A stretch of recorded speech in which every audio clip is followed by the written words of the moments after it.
terrorism-related crimes. Interior Cabinet Secretary Dr. Fred Matiang'i said PREM investigations suggested that the escape from the arguably the most secured maximum prison facility in the country was abated by laxity and incompetence, and vowed more arrests and prosecutions will follow after the Directorate of Criminal Investigations moved in to investigate the prison break. This is just a statement that we have received this morning in our media houses, and it further reads that the CS has, however, urged Kenyans not to panic over the latest mysterious escape of the dangerous prisoners, saying the security teams were on high alert and had managed to preempt many of the planned terror attacks. Abibakar, one of those 3 convicts who escaped, was charged and convicted in 2019 over his links to Al-Shabaab and for abating the Garissa University attack of April 2015 that left 148 people dead, while Odhiambo was arrested in 2019 for trying to join the Somali terror group. Akulunga was arrested in 2012 over a failed attack on Kenya's parliament and charged with possessing explosive ammunition and firearms. We're going to be keeping you updated then and as when we receive more information in regard to the 3 escapees there. If you have any information that may lead to the arrest of the 3 terror convicts there who escaped from the Kamiti maximum prison yesterday, you are encouraged to share this information with the security personnel on ground. And there's even a 60 million shillings award that if that information bears fruit and they are arrested. No need to panic there, but we need to be our brother and sister's keeper. These are just some of the stories that have been making headlines in the last 24 hours. You can tune in. We are also streaming live on our various social media platforms, including Facebook and KBC Channel 1 on YouTube. Our Twitter handle is also open at KBC Channel 1. Mine is at Ray Manyara. I would want to include the rest of the team, the Good Morning Kenya crew. Jane, to you. Waza. Waza.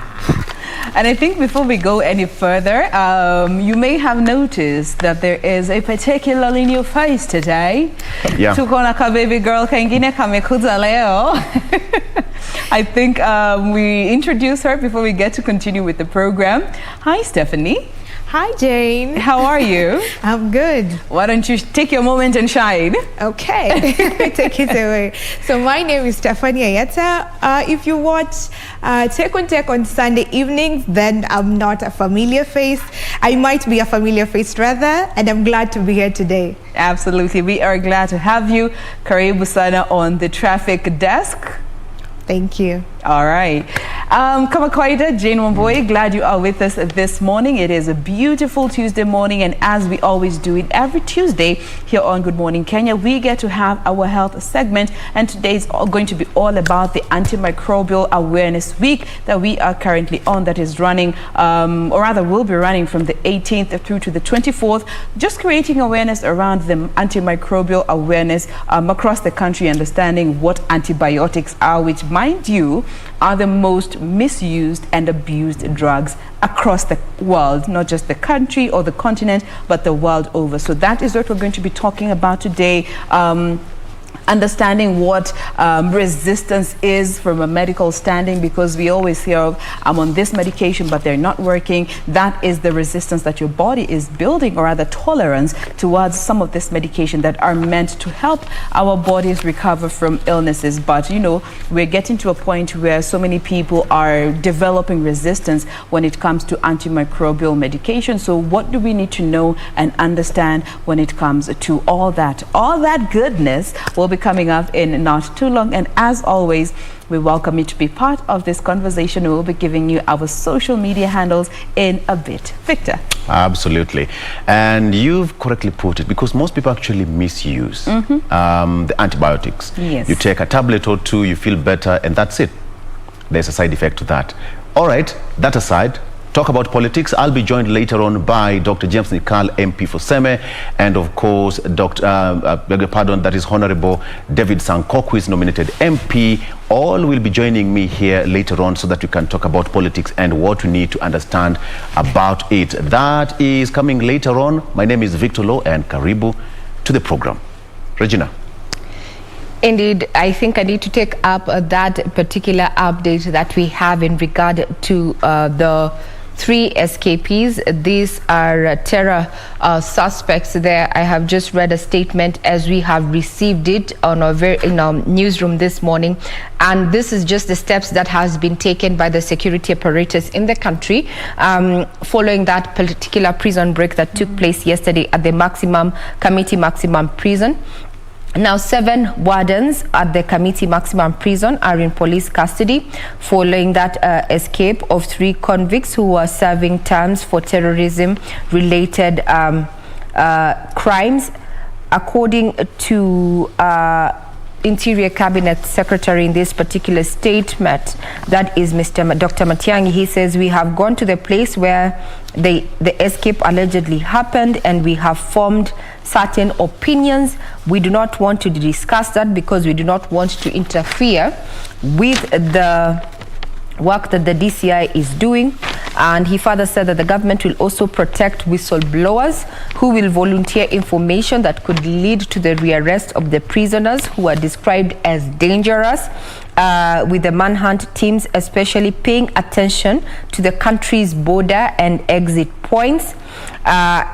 I want to paraphrase what has been quoted here, is that we are all mobilized and we have sent messages across the country and all exits and possible movement points out of our country. We are going to conduct a massive manhunt for those 3. They are dangerous criminals and we have to get them, and we are going to get them.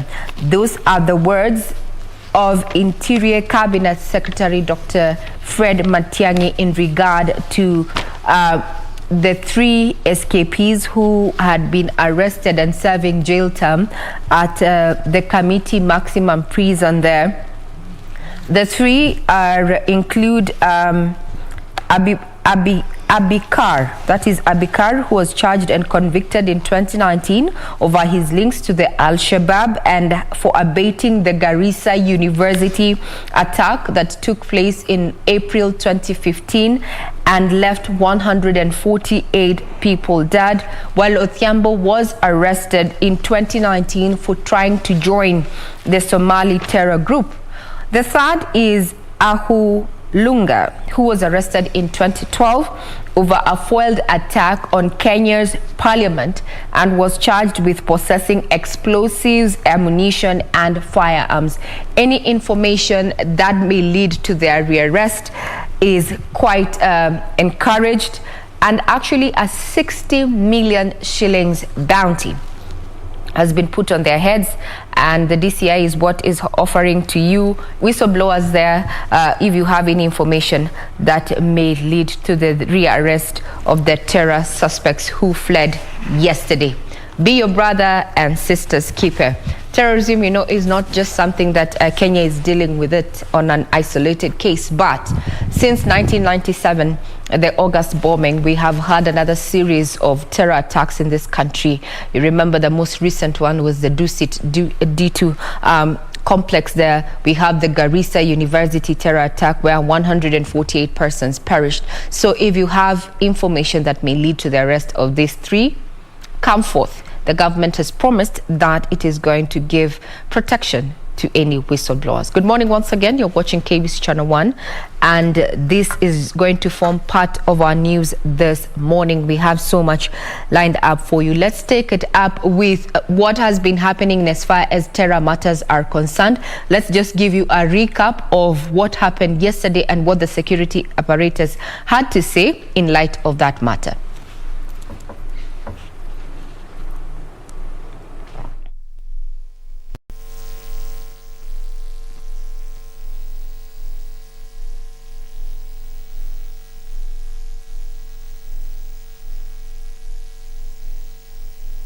6 million shillings bounty on 3 terror suspects who escaped from the Kamiti maximum prison Monday morning. The 3 include Mohammed Ali Abikar, Musharraf Abdallah and Joseph Juma Othiambo. The police say Musharraf Abdallah was arrested on 30th September 2012 over his participation in the failed terrorist attack targeting parliament buildings. Mohammed Ali Abikar was arrested following his involvement in the Garissa University attack on 2nd April 2015, while Joseph Juma Othiambo was arrested on 21st November 2019 at Bulahawa in Somalia while attempting to enlist with the Al-Shabaab. Information on their whereabouts can be channeled through hotline number 0800-722203. Let me take that number again, 0800-722203.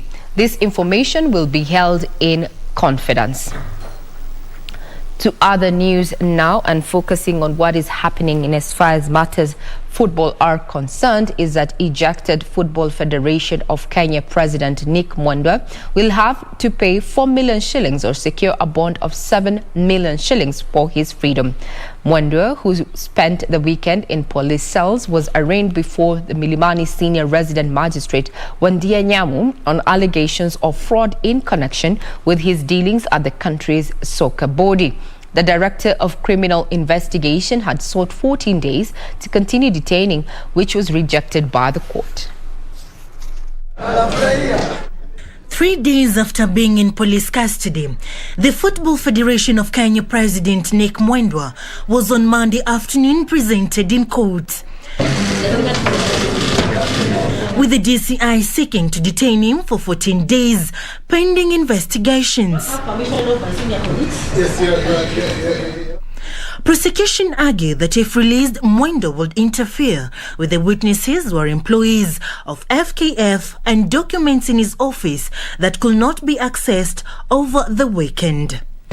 Your Honor, you note that being the president of this organization, he was in the position of authority and influence. There are employees of FKF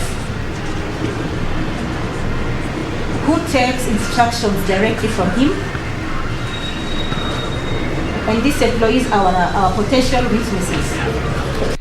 But his lawyers, led by Professor Tom Ojenda and Eric Mutua, opposed the application, saying any continued holding of the embattled FKF boss with no charge was a violation of his constitutional rights.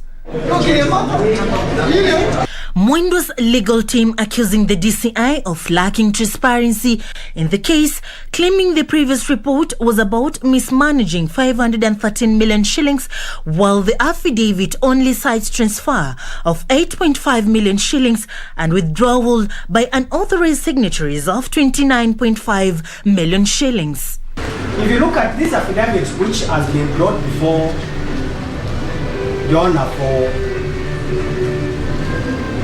convincing you that the respondent should be detained for a longer period, that figure of 513 million does not feature anywhere at all. The Defense Counsel also cited the letter from FIFA, pointing out the implications of failing to release Mwendwa. Your Honor, the effect of the arrest of the president of FKF is a ban on football. And once Kenya is banned, Your Honor, it will take many years for Kenya to find its footing in football. And that is precisely, Your Honor, the public interest question in this matter. It will give our country a dirty image to the entire world. But his freedom had a price, as the court barred him from accessing his office or building, no access to all workers of FKF, no address to the media, not to attend any football activities up to when the ruling is delivered on the 17th of November.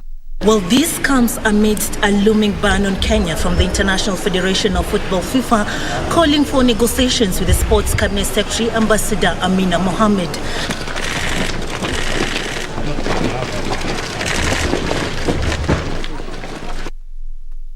We'll be keeping tabs on what is happening in regard to that matter. Remember, Sports Cabinet Secretary Ambassador Amina Mohammed, they already appointed a caretaker committee to run the affairs of soccer in the country of River like football. So we'll be keeping tabs on that. That is definitely something that we need to look out for.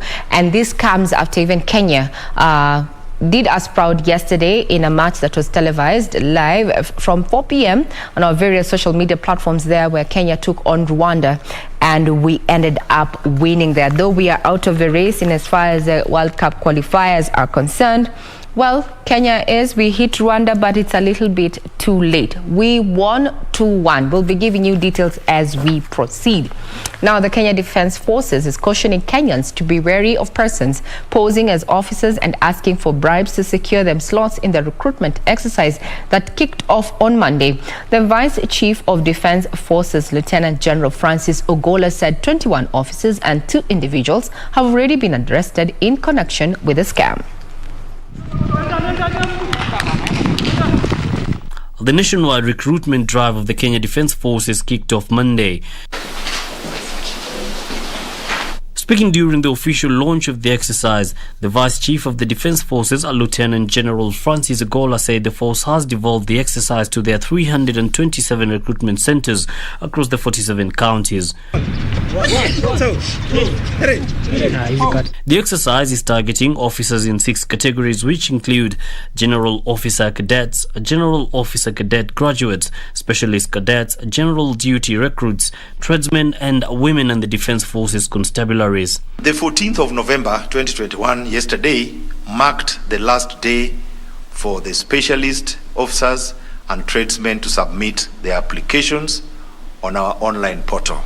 Lieutenant General Ogola warning Kenyans against falling prey to individuals posing as officers looking to rip them off of their hard-earned money with promises of a position in the force.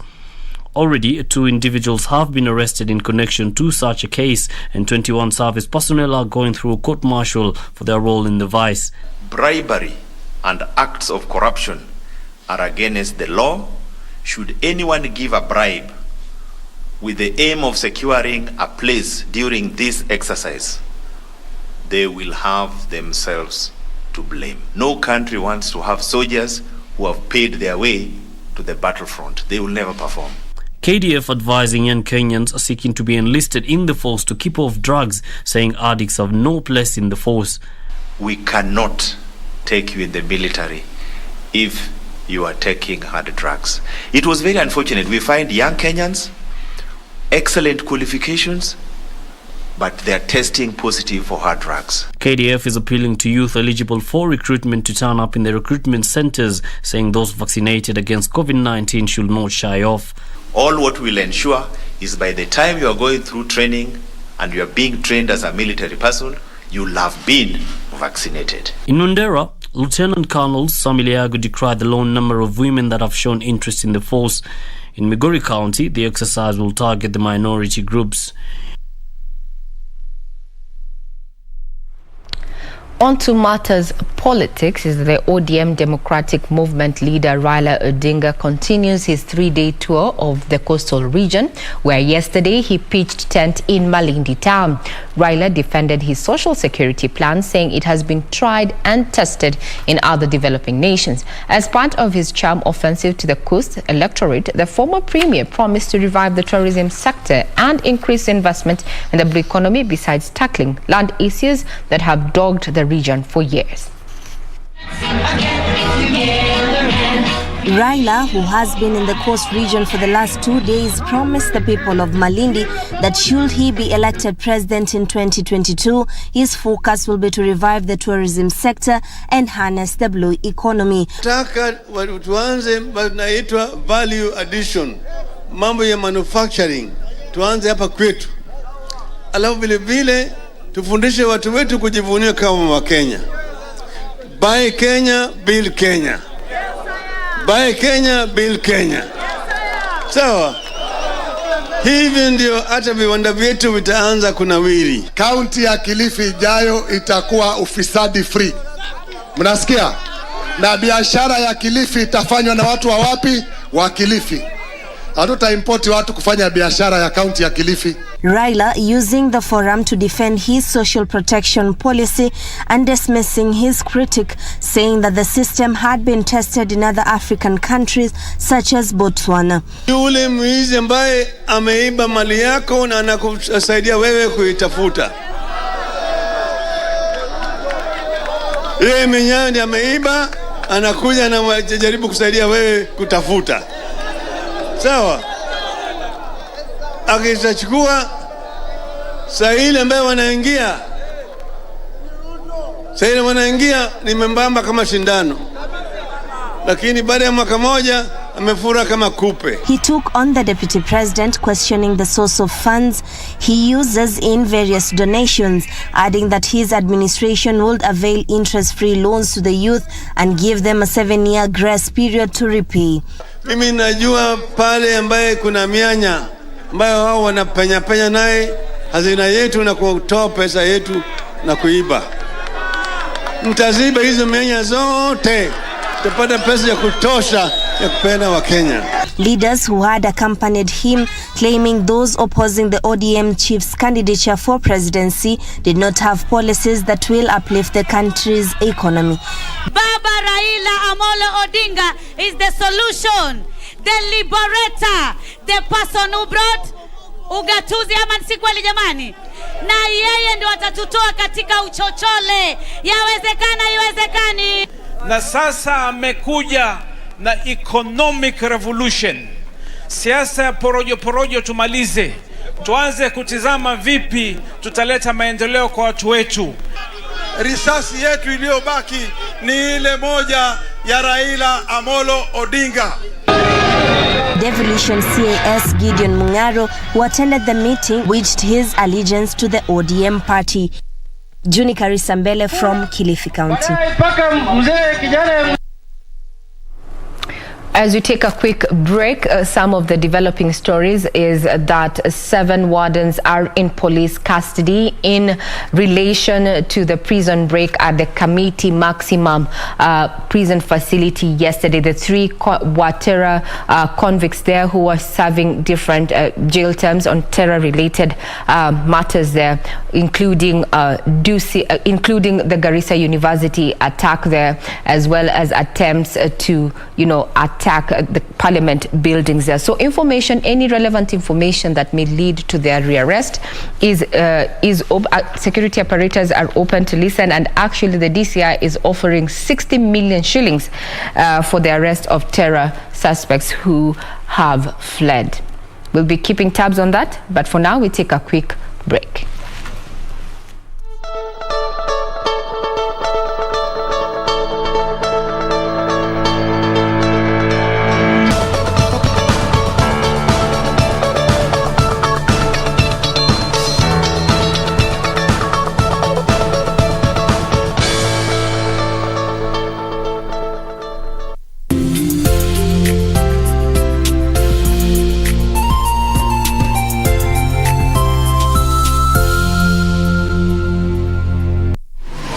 Log on to the KBC website at www.kbc.co.ke to get the latest breaking news, entertainment, sports, politics, lifestyle or business trends from Kenya and around the world. Never miss new episodes from your favorite TV shows, reruns and movies. Just stream online or watch live on your YouTube channel at KBC Channel 1 TV shows. For the day's biggest stories, trustworthy news and family entertainment, log on to KBC Channel 1. Watch what you want anytime, anywhere.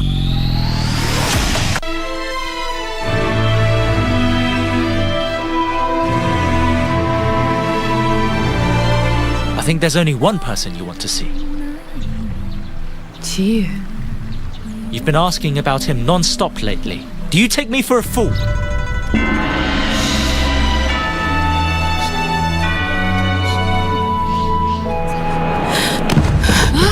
Doctor!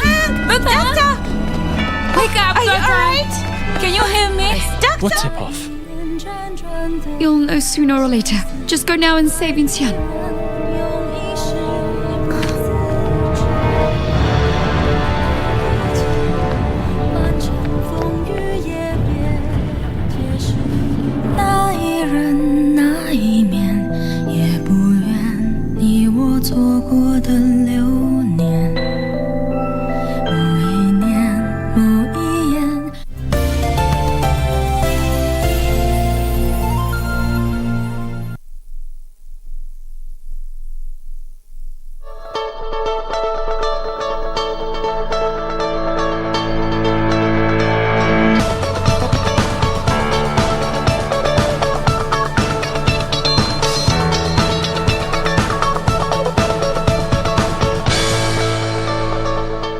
Good morning. If you're just tuning in, you're watching KBC Channel 1 and this is in the headlines. I'm Regina Manyara, now focusing on matters politics. From the Premier's coastal tour, that is a 3-day tour. Yesterday he was in Malindi and we expect going to be following up what he's going to be doing today. Let's find out what the Deputy President has been up to. Now Ruto, William Ruto, who has been in Meru, is wondering why the Jubilee Party leaders are busy scheming to push him out of the party, yet they themselves are associating with the ODM leader Raila Odinga. The Deputy President, who was popularizing his bottom-up economic model, called on leaders to support the UDA party, which he said has sound policies on how to drive Kenya forward. The Deputy President has for the last 4 days camped in the Mount Kenya region as he seeks to solidify his hold on the vote-rich region. Monday, Ruto pitched tent in Meru County, where he exuded confidence that he would trounce his rivals in the 2022 general election. Ruto took issue with leaders in the Jubilee Party whom he accused of betraying Jubilee supporters by backing ODM leader Raila Odinga. Kuna mtu anaweza kutuambia sisi watu milioni 8 tumeunda serikali mara 2, tumefanya maendeleo mengi, atikati yetu watu milioni 8 tumekosa mtu ya kutuongoza. The Deputy President pushed for his bottom-up economic model as a sound policy that would move the country's economy on an upward trajectory. Kama kuna priority number 1 ni vile tutapanga uchumi ili hawa vijana wapate ajira wajisimamie. That is our priority number 1. Leaders who accompanied the Deputy President accused some forces inside government of trying to twist governors in the region to support a candidate of their choice.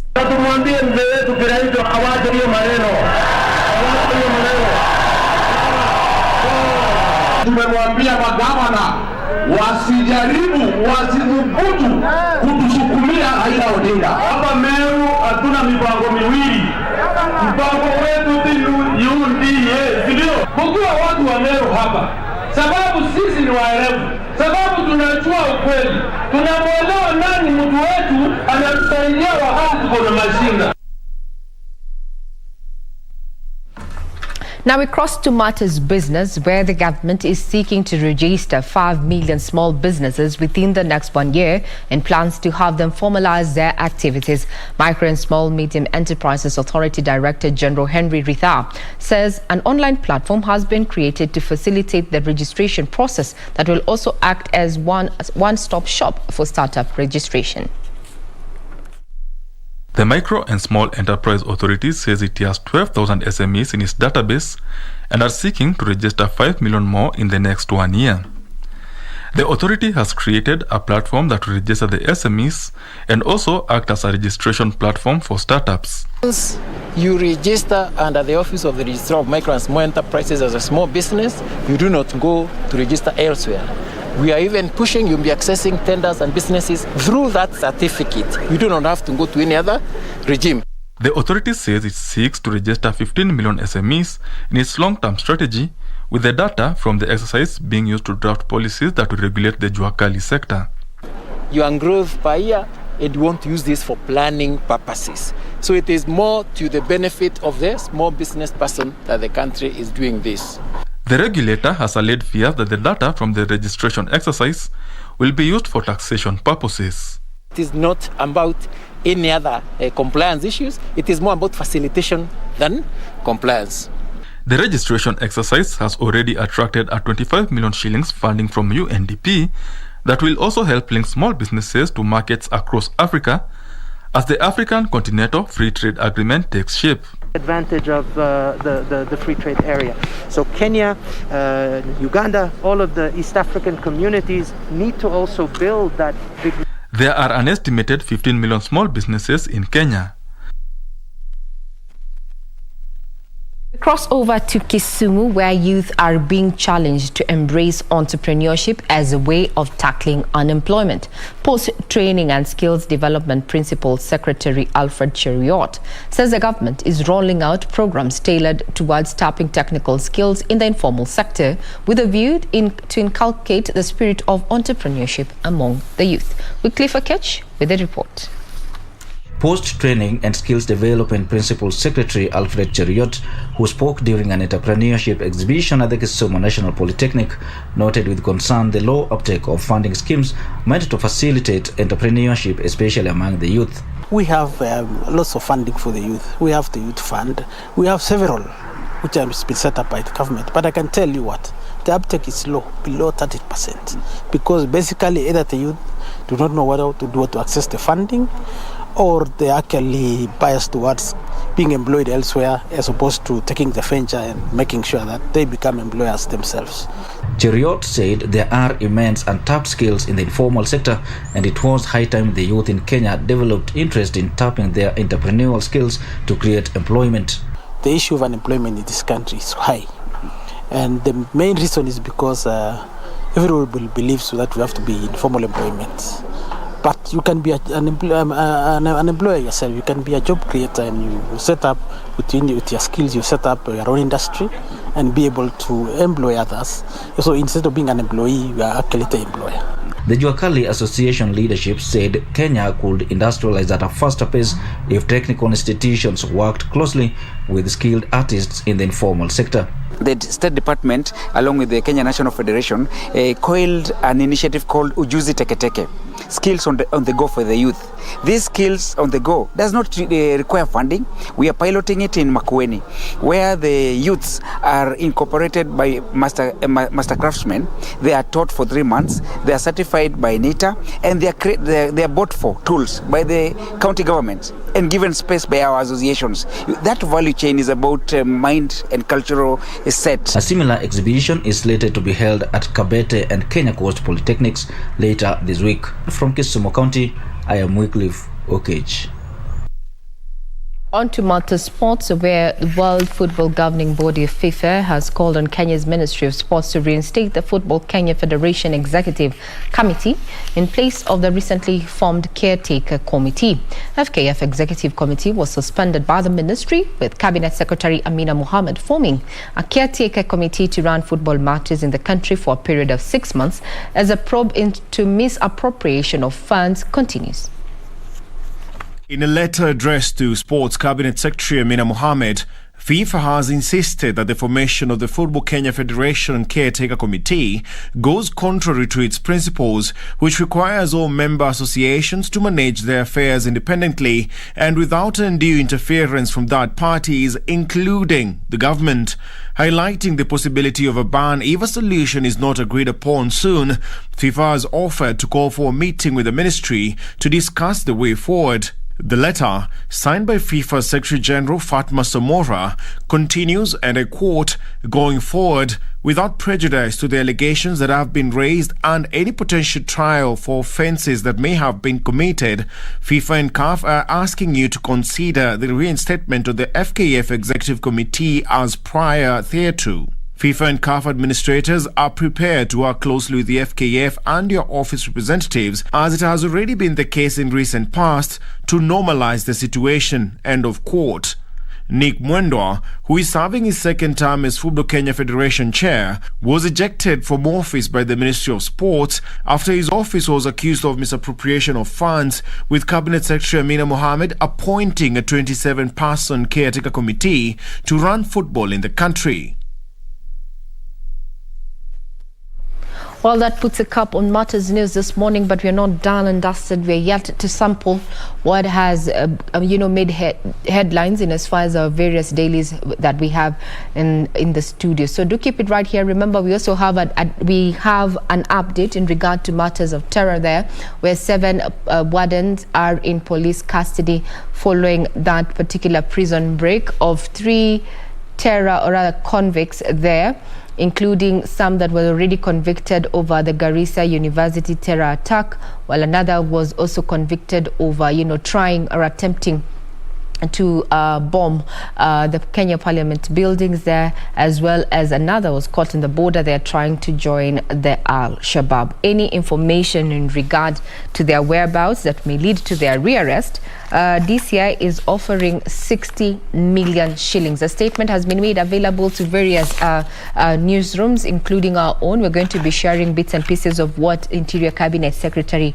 Dr. Fred Matiang'i has had to say about the preliminary investigations, saying that there must have been some, collusion between the security apparatus at the facility and those particular escapees.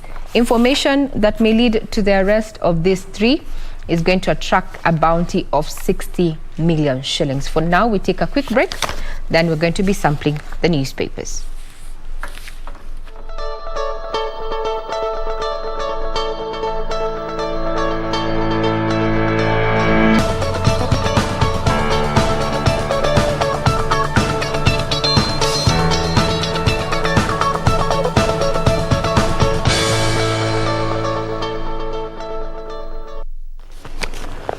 All right, so let's take a look at what's happening on our local dailies on this 16th day of November 2021. On the front page of the Star newspaper, Uhuru men plan grand reception for Raila in Nyeri.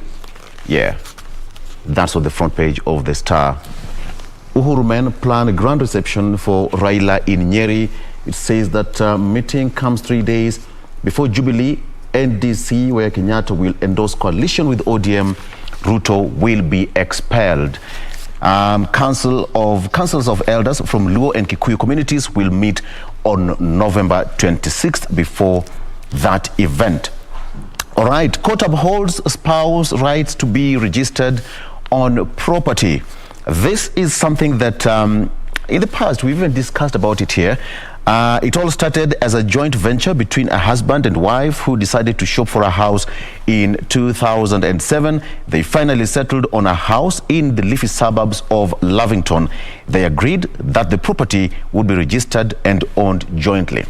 I will tell you what happened next and how the court decided that the name of the spouse to be registered on the property. Agencies spent 72 million shillings to list 100 voters. That is according to IEBC acting CEO Hussein Marjan, who said that the IEBC spent about 1,000 shillings to register just 1 voter during the 3-day extension ordered by the court. IEBC acting CEO Hussein Marjan said yesterday, actually told the MPs that the commission registered fewer than 100 new voters despite spending 72 million shillings for the 3 extra days. Okay, and on the front page again there is a recruitment of KDF officers that started yesterday, and the KDF now says that there will be no corruption or bribery that will be tolerated during that exercise. So that is there. State agencies free to bid in IEBC 2022 ballot boxes tender. The government agencies will be free to supply ballot boxes to the Independent Electoral and Boundaries Commission for next year's general election. The IEBC has invited bids from both state and non-state entities to supply the boxes under an open national competitive tender due to be closed on November 30th. So the IBC has also said this, such entities would be considered if they are operating under commercial law and are vested with legal rights and liabilities similar to any commercial enterprise. I think that's important to note there. Again, 4 police officers jailed for death of Alexander Monson. The 4 were jailed yesterday after they were found guilty of manslaughter of Briton Alexander Monson. That happened in 2012 in Diani, and they will have, that's according to High Court Judge Eric Ogola, who said on Monday that the 4 officers, Naftali Chege, Charles Munyiri, Ismail Baraka and John Pamba, should be held responsible for the death of Alexander. Okay, and very quickly, yesterday was President Mwai Kibaki's birthday, and Uhuru Kenya celebrate Mwai Kibaki as he turns 90. He was remembered for growing economy, commitment to expand infrastructure, etc., etc. And finally, Kenyatta allies plan grand reception for Raila in Nyeri. President Kenyatta's allies from central Kenya are preparing the ground for a major political gathering to endorse Raila Odinga's 2022 presidential bid next week. The endorsement on November 27th in Nyeri will come just 3 days before the Jubilee National Delegates Conference, where Deputy President William Ruto will be formally expelled as the second in command. And at the NDC, Uhuru is expected also to reveal his succession plans as he endorses a 2022 pre-election pact with ODM's Raila Odinga. And 9 days after the Jubilee NDC, Raila will officially declare his presidential bid that insiders in his camp call his best shot. So before the Saturday event, the Luo and Kikuyu Council of Elders are to hold a historic meeting in Nyeri on November 26th to help thaw the relationship between the two communities. The involvement of the elders from both sides will be a symbolic ending of the perception about bad blood between the Kikuyu and the Luo communities, dating back to the days of Jomo Kenyatta and then President Jomo Kenyatta and Jaramogi Oginga Odinga. Interesting times ahead, politically speaking, and for our country. Jen. All right, let me now run you through the front page of the Daily Nation, and we start with a bit of politics, just to pick up from where you left off. Ruto takes on Odinga allies in Mount Kenya region. He is currently on a tour of the Mount Kenya, is it East? Mount Kenya East area, and yesterday he did take a swipe at some of the Mount Kenya leaders that are supporting ODM leader Raila Odinga. And he was, it's a 3-day tour in the Mount Kenya East region. And yesterday he was actually speaking and did mention Meru Governor Kiraito Moronge and he actually criticized him, saying, in his own words, saying that Governor Kiraito Moronge should know that we are no longer fools. Kiraito should not take us for a ride by imposing Raila Odinga on the people. Let him abandon Mr. Odinga and, serve the people. They should not force the people to vote for people that they do not want. And he went on further to say that let me get this statement here. Something to do with auctioning off. Yes, here we go. He accused Mr. Odinga of messing up with the Jubilee's administration agenda, saying that there is no way the Jubilee could have governed for 2 terms on the strength of 8 million votes, then get auctioned off to the very same leader, that is Raila Odinga, that was against the grain, who has been a huge source of setback for the achievements of the Jubilee government. He said that once he ascends to power, his administration would prioritize advancing the Big Four agenda by creating jobs and promoting small businesses, and went on further to say that he would actually set aside some 50 billion Kenya shillings annually. That would be for affordable loans, as well as another 100 billion for the Big Four agenda. He was speaking as he is said to have dished out about more than 4 million Kenya shillings to traders and border riders, where he did make a stop in Ruiru town. And this makes, that was day 1 of his Mount Kenya East tour, campaign tours. Now, coming still to politics, we have Raila Odinga, who is in the coast, and here they talk of how coast ODM leaders snab Raila rallies. It's interesting we're having this conversation with you, Victor, just yesterday, looking at how this tour ODM leaders Raila Odinga's tour in the coast, how it would play out. But so far, it is said that ODM party leader, as he continues to tour the coast, he has been receiving a cold reception on his second day of the coastal area as key leaders absconded his functions, and he actually skipped a function in Kilifi where he was expected to open an ODM office for unspecified reasons as to why he did not go for this particular function. But he was hosted by the Kilifi chairperson Teddy Mwambire, who has been hosting the leader. And he was also accompanied by a few other leaders from that particular region. But we'll be giving you more details as per what the papers have captured for us this morning. Coming to the main read, pay boom for civil servants and teachers. They are set to be the biggest winners in the 2022-2023 financial year. And looking at what this particular caption has for us here, in Uhuri's final year, the Teacher Service Commission will receive an extra 15 billion Kenya shillings, which will go towards pay rises and the hiring of new teachers, while civil servants are also set for a salary increment following the allocation of an extra 70.8 billion Kenya shillings to ministry for recurrent expenditure. And this comes as good news given the SRC had suspended the salary increment for a period of 2 years in July.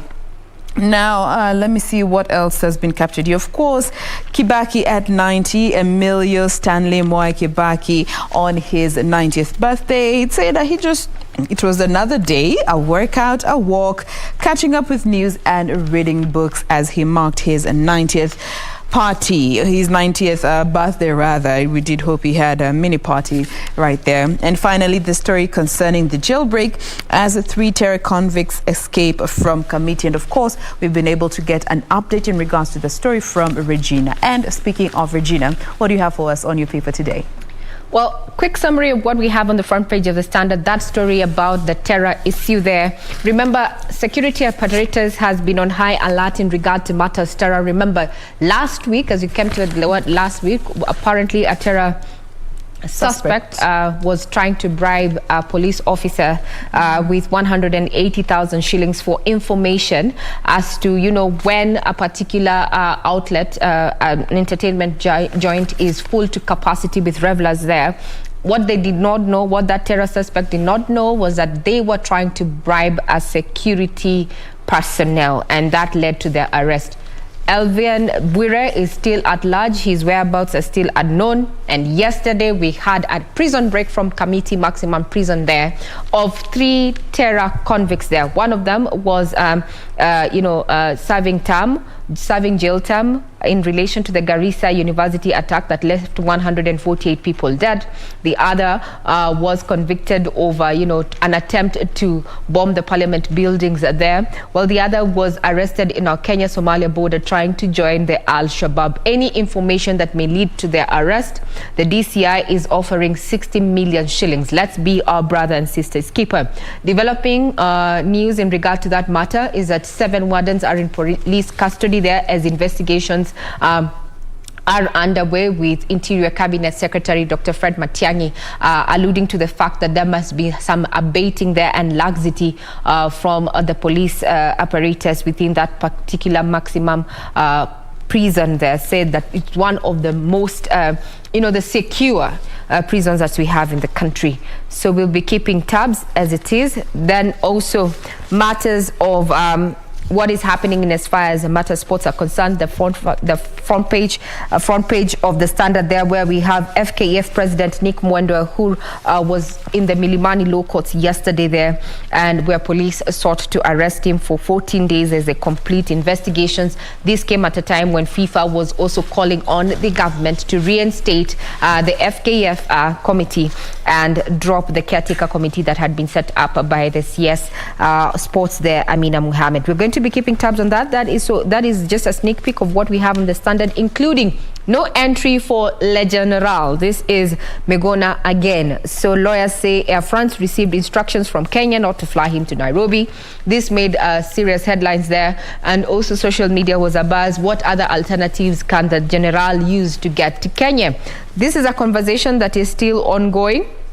we'll be keeping tabs in the event that we have any developments in that area. So matters of business also, we're going to be talking about, rich Kenyans, why they're storing or rather keeping their cash in dollars and not in shilling at a time when, the value of the shilling is really depreciating against the greenback. Just a quick sample of what we had on the front page of the Standard this morning.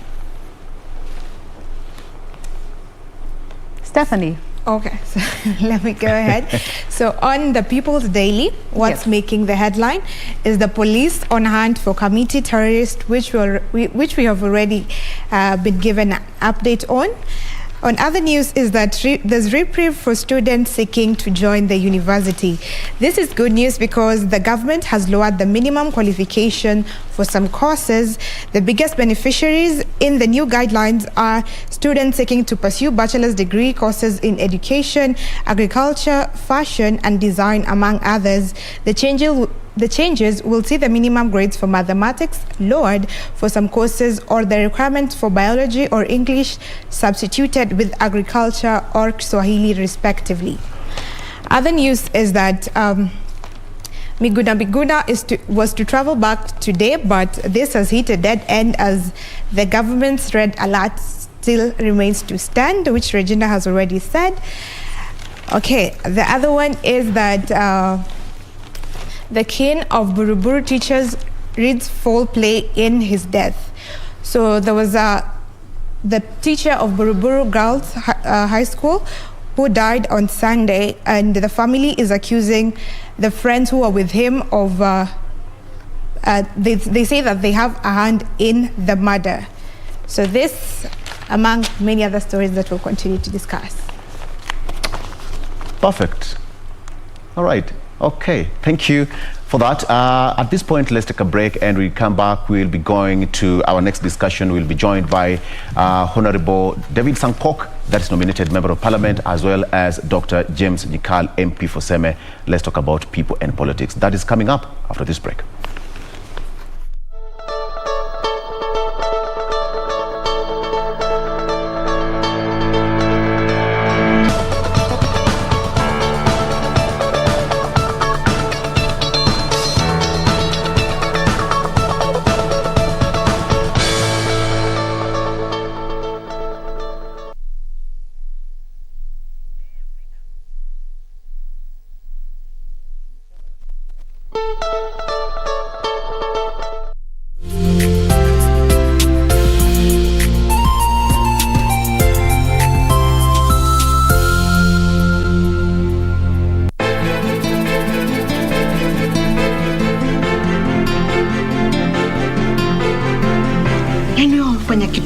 Sawa, yeye ona wampita kichwa. Sasa sisi wanawake tutakuwa hatufanyi mambo yetu kwa sababu wanaume wataenda kununa. Yule wakili hakusikia raha kuniona. Inakaa alikuwa yataka mimi nibaki huko nife kwa Kate. Ile kitendo ambacho umefanya haikufanya wewe jemedari. You're not a hero. Lakini mwanangu labda ameenda tu kwa marafiki, atarudi. Ulikuwa umeenda wapi badi? Nilifikiri umepotea kama mama. Usijapotea mimi. Na saizi nimerudi na sitakuacha tena.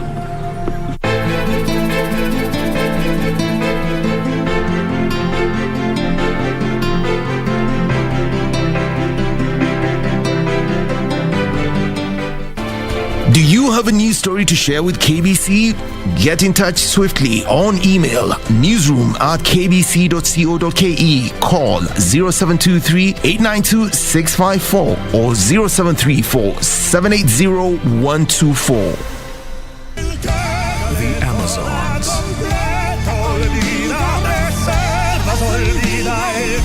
That's the only thing I'm not going to allow. What's more, you have to choose now. Is it her or your child? Oh, come on, Deborah, please stop. My love, you're here. I can hardly believe that you're really here. I wanted to see you so bad. I needed to see you. I'm telling you, this is pathetic that the people getting in our way is my father and your mother. Listen, but then our love should only be between you and I. Tell me once and for all, what are you saying, Ines? That Deborah didn't marry you for love. She wants to take revenge on you. The Amazons.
Our day begins at the Kenya Forest Service headquarters in the Karura Forest. A briefing on the day's program by the service's Chief Conservator Julius Kamau before we embark on the journey.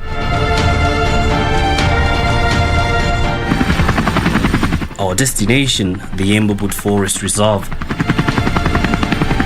This jungle boasts over 21,000 hectares of forest land and is a vital water tower for communities living upstream and downstream. Kenya Forest Service has made steady and successful efforts in reclaiming chunks of land here from illegal settlers and armed cattle rustlers using this as a hideout. Despite this, the forest still faces a risk of reinvasion. This has prompted action from the service. One of the key moves made by the service is the establishment of 2 community forest associations, a first of its kind in this area. We also require to engage with the forest adjacent communities. And in this case, we are able to send our team from the headquarters, working together with the team at the Conservancy and the ecosystem, to also create awareness among the forest adjacent communities in a way of helping them to form a CFA, a community forest association, that we can be able to engage with and who we can give legitimate access right into the forest, so that they are also able to benefit from grazing, from water resources, and from other activities. Thanks to the cooperation from both levels of government, an access road is also being constructed to ease entry and movement into the forest for rangers stationed at the Kapiego and Chisoi forest stations. I also came to see the status of that road because it will also provide a very, very good environment for us to patrol and support management and any other activity we want to do in the forest. And I'm happy the fight has gone, and perhaps in the next 1 or 2 months we should be able to have completed that road. During the meeting with Elgeyo Marakwet Governor Alex Tulkos, the Chief Conservator of Forest was assured of the county government support in complementing the service's efforts. We are working closely with KFS to ensure that we look into it, that we conserve our forests. We've developed a bill and policy to ensure that we do conservation in our community and also our farmlands. I want to urge also the other leaders, especially at this time when we are moving towards an election period. Let's avoid utterances that maybe will bring conflict between the government or the KFS and the communities, because this is an issue which is very sensitive, and as leaders we must be responsible. Sentiments echoed by the County Commissioner Dr. Ahmed Umar, who said no stone will be left unturned in seeing to it that the forest reserve will be protected. We are committed towards ensuring that we preserve the integrity of our forest blocks in Elgeyo Marakwet, including the Embobut forest. And we will use all means possible, both legal and in form of operation, to ensure that no land within Embobut and other forest blocks are encroached and currently being degraded. The Chief Conservator says the service will remain steadfast in its resolve to jealously guard the vast canopy of green cover from those looking to illegally benefit from it.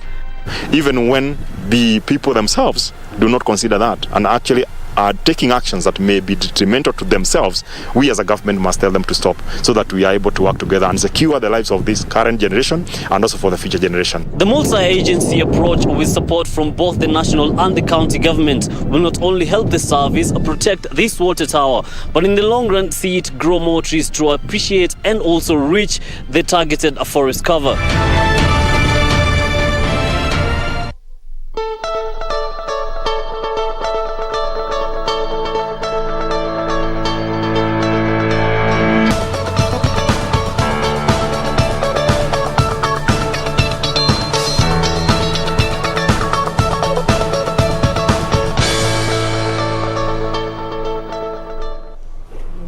So let's take a look at our roads here at the traffic updates of Jogoo Road. Let's see how it's doing. So from where it joins in with Manyanja Road, from those coming from areas of Tena and Donholm, the traffic is actually good, not just a slight traffic there. As you continue,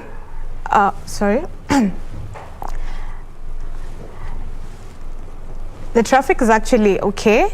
Okay, we're back. So the traffic is actually good up until we reach areas of around this sector where there is moderate traffic, but it gets crazy when we get to Mbotela Mbotela region, where there's a gridlock.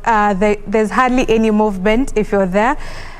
But as you go on, the traffic opens up a bit and then the gridlock is there again. It's better when you get to around this region over here. This is somewhere close to Njiwa Road, where it opens up a bit. And then after Likoni Road, it's on and off. The traffic is good. There's some moderate traffic around Makongeni Police Station. As you go on, it opens up a bit again, and then there's some moderate traffic just before you get to this roundabout, before you get to the City Stadium roundabout, where you take on the road of, this road. The traffic is a bit on and off with some moderate traffic. There's some slight traffic. It opens up, and then there's moderate traffic there. You go up all the way to where you join in the CBD over there. Okay. So over here, you get to join the CBD. There's actually a lot of traffic in Mudhurwa area, where we have the gridlock, the maroon, which represents heavy traffic that is barely moving. And just before that, we also see some moderate traffic, but when you reach around the Mudhurwa area, the traffic is hardly moving. But after you get through the roundabout, it becomes easier when you get into town. There's some slight traffic over there, which is moving a bit faster than before. And then some moderate traffic there until you get to the railways roundabout, where there's a moderate traffic, and then it joins you to wherever you're going, for those that take the route of Afya Center and the likes. So that's your traffic updates for Jogoo Road. Now, there'll be more as we go on.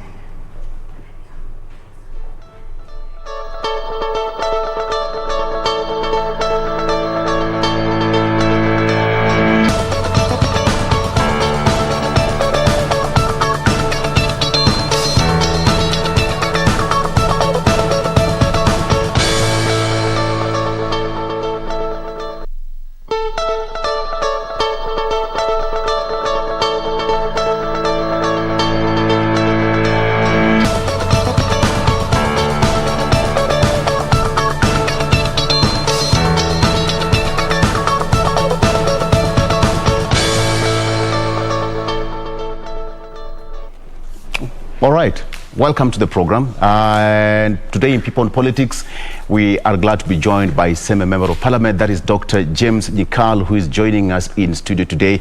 I have to make this clear, that Honorable David Sankok has walked out of the studio. He's walked out of the studio, waiting for the program to start. Mheshimiwa, wherever you are, that is not gentle of you. Your colleague is here already, and we are starting the show. Is that a way to do it, sir? I don't think so. Okay, nonetheless, the show will continue. We have got Honorable James Nyikal. He is a doctor, and during his tenure, he also with a lot and varied experience in matters health and in terms of governance. So we just need to understand what politics is all about, as well as your health matters, which again, Jane will be talking about later on. So during his tenure, when he was at the helm of the Ministry of Health, a lot of development happened during that particular point. But then it's about politics. Mheshimiwa, welcome to the program. Thank you. Your colleague just walked out of us. What do you say about that? Well, I wasn't here when he walked out, so I don't know the circumstances. Yes. So I wouldn't make much comment about it. Yeah. Well, but sounds like he didn't walk out in agreement with you, so that's all I can say. Nonetheless, the show must continue. That's okay. Let me start by asking you this. Former president turned 90 years yesterday, and we're still in the celebratory mood. We still celebrate a legend. Most of the politicians, young people aspiring to be presidents, look up to him in terms of his track record. What would you say about President Mwai Kibaki during his reign? You worked under him at some point? Yes, I worked under him at some point in the coalition government. Yes. And what I can say, because then I was a civil servant, technical officer, and an administrator in the government. And what I can say that as civil servants, we actually enjoyed some freedom of thought, activity, and innovation. Yes. So that many decisions were extremely technical.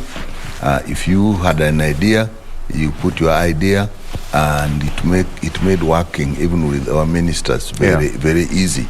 I didn't feel a lot of politics. Maybe I also worked with the people who were politically probably wise. I didn't feel like politics was coming on my way when we were working, particularly in the Ministry of Health and even in the Ministry of Gender, because in either ministries we develop programs that are actually still going on. So I can say that his reign was characterized by a very professional approach to development. And I must say that there was an element of feeling protected from politics as a civil servant. All you had to do was to have your facts at your fingertips and have your data. Because he's very smart. And remember, that is the time when we had when you had the work had to be measured, and every year we actually performance contracting. Yes. And at the beginning of the year, you decided what you are going. Your ministry put down what they wanted to do in line the budget that you had, and then you then set out the targets that you will achieve. You set out, and then at the end of the year, you were actually assessed on the targets that you had set out, whether you achieved them in time, whether you achieved them in terms of quality, whether you achieved them in terms of cost benefit, and then you are ranked. And we used to have this thing that what is measured does not get done, but what is measured gets done. What is not measured does not get done. What's measured gets done. What is not measured does not get done. Okay. All right, that was then. Is it happening right now? Well, I'm not the executive, so I do not know exactly how they're operating, but from what I'm seeing, well, we are seeing particularly infrastructure work going on. So I think there must be some element of work. But then I see the answers we get in Parliament. I think it's probably not as technical or as professional as it was that time. I feel a lot of politics, maybe because I'm in the political field, but some work is still getting done. It's good to get done. I think in the infrastructure we have got work. But let me say that even a lot of the infrastructure that we are seeing here now, actually many of them were planned that time. For example, this express, the express highway from the airport. We were calling it a double-decker during the planning. So we knew one time it would be done. It had been planned. So a lot of infrastructure that time were planned, and it is being done. I think the SGR was actually conceived and during planned his tenure at that time.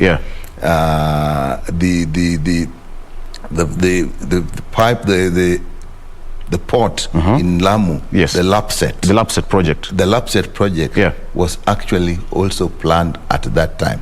So I must give this government credit that at least the plans they found on the table they are being implemented. But there is also another advantage, that the current president, His Excellency Uhuru Kenyatta, was also in government and was part of the planning. So he's privy.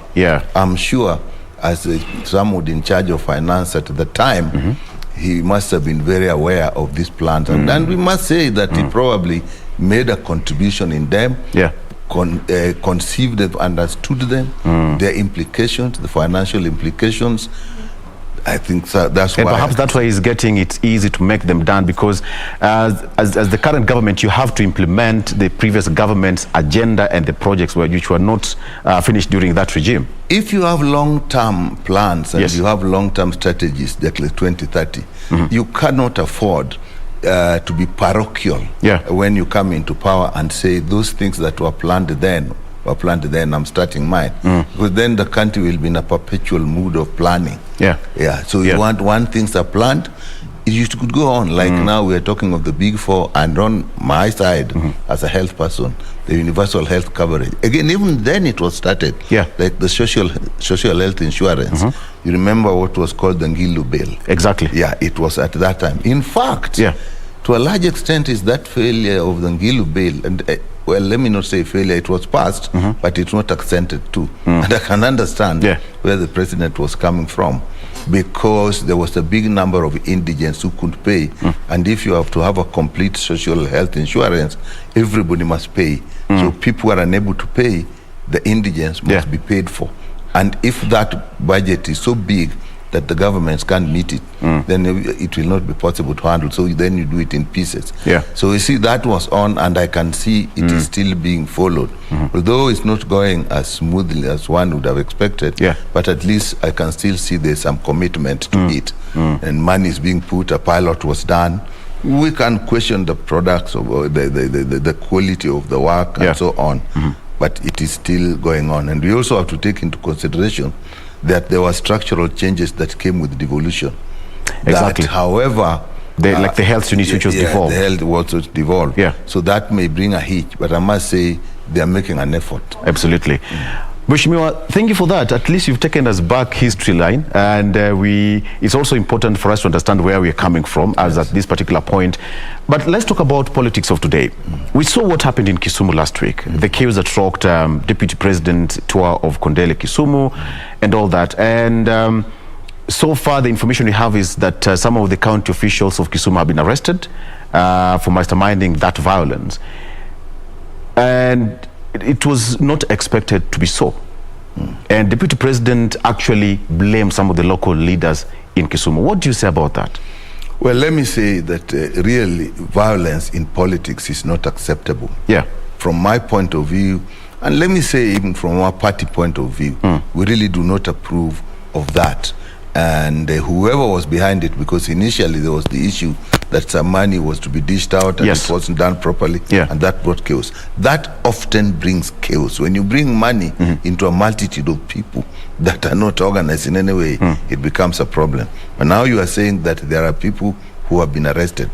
I think the best is to find out exactly what happens and bring to book those who are involved. It is not acceptable. It actually distorts the agenda of politics, because politics should be about what you are going to do. In my mind, not even what you want to become. People must what you want to do to the people. Not what you want to become. People must move away from this ambition. I want to be this, I want to be that. That should not dominate the discussion. In my view, what should dominate the discussion? What is it you want to do? Give the people a vision. Let the people then associate with that vision and say, if that is what we want, then so and so is likely to take us there. You don't start by saying, we must have so and so. Then we will get there. Because the there must be defined before the so and so. In my view. But most of the politicians... Politics of violence completely distorts that. Because then you cannot sell ideas, you cannot sell principles if people are going to throw stones at each other. At this particular point, I think we should not even be talking about violence, because we learned from 2007, 2008. Perhaps people thought it was going to last for 2-3 days, but we ended up where we are today, and we can still look back and say 2007, 2008 was a learning lesson for this particular nation. And I ask you this particular question because it happened in your county, Kisumu County. What should you expect moving forward? Because campaigns are slowly gaining momentum. A little bit early, but that's okay. They're gaining momentum. I would say what I would like to see happen. Let every leader come and sell his or her ideas. Listen to them. If you don't want to listen to them, then probably stay at home. But if you've come to listen, go away. Maybe just shouting what you believe in and so on may not be that. But when you reach a point when you actually disrupt discussions, then you make the whole thing. I think all parties must say, I believe in our party, when we have meetings, we say we really don't want this to happen. But of course, when you have a crowd like that, you can never tell who is doing what. So that this investigation that we are talking about is important. But I'll condemn violence of any form. 2007, I was there. I was the director of medical services. I moved across this country from here in Nairobi, in Kikuyu, we had IDPs, in Tigoni we had IDPs, in Limuru we had IDPs, in Nakuru we had IDPs at the stadium, at the showground, in Molo, in Lundiani, Burnt Forest, Eldoret, and people died. In fact, I was in a situation where we could actually come down with helicopters and see people chasing each other, particularly around the Burnt Forest area, and burning houses. And I saw bodies that were so mutilated, you wouldn't even tell what their sexes were. In Naivasha, bodies were burned beyond recognition. And I was in Naivasha just a day before, trying to bring peace. And then the following day. And then the following day, it just went boom, and people died. So I think let's not take violence for granted, that you will just shout and throw stones at each other and that it will end. It can actually boomerang into something that we cannot. And it had to take international intervention. And again, the goodwill of President Kibaki then and the Prime Minister Raila Odinga to then bring things. I also saw the one of 2017. People died in this town. In this town. So, and remember, maybe you don't want me to bring this one, but I'll bring it in. The issue of the building bridges was one to get rid of those divisive politics that makes people fight every time we have an election. Mheshimiwa, just hold on. Let's take a break, and when we come back, we are going to dig deep on that, because we really need to understand where we came from and why we should condemn violence as much as we can. We are taking a break, and we come back. We have got Dr. James Nikal, and we are just starting. We want to get to the gist of the real politics of today. So stick around, we'll be right back.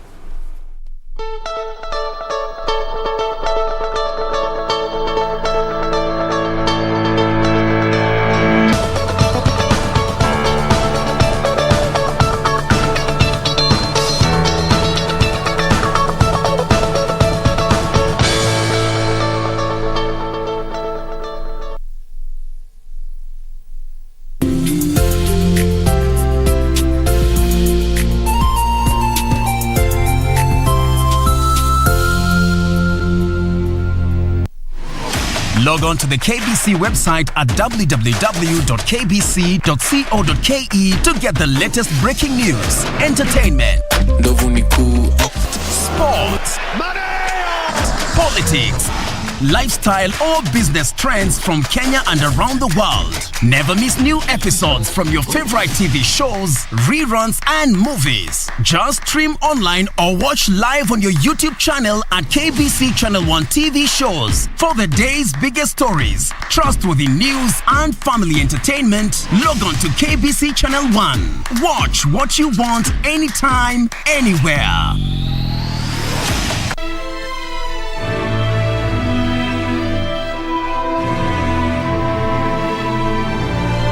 I think there's only one person you want to see.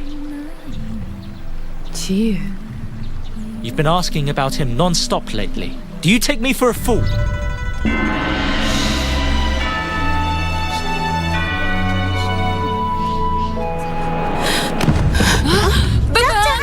Doctor! Wake up, Are you alright? Can you hear me? Doctor! What tip-off?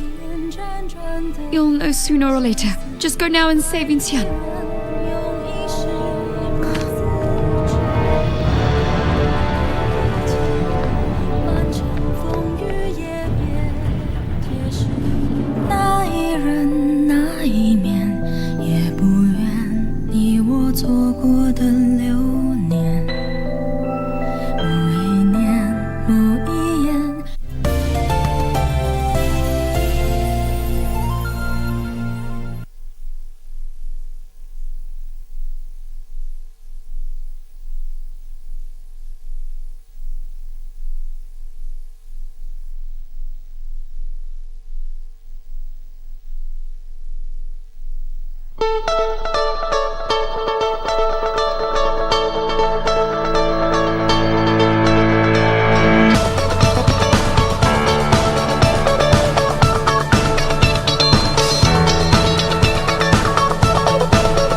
We're still having a conversation here with the Daktari.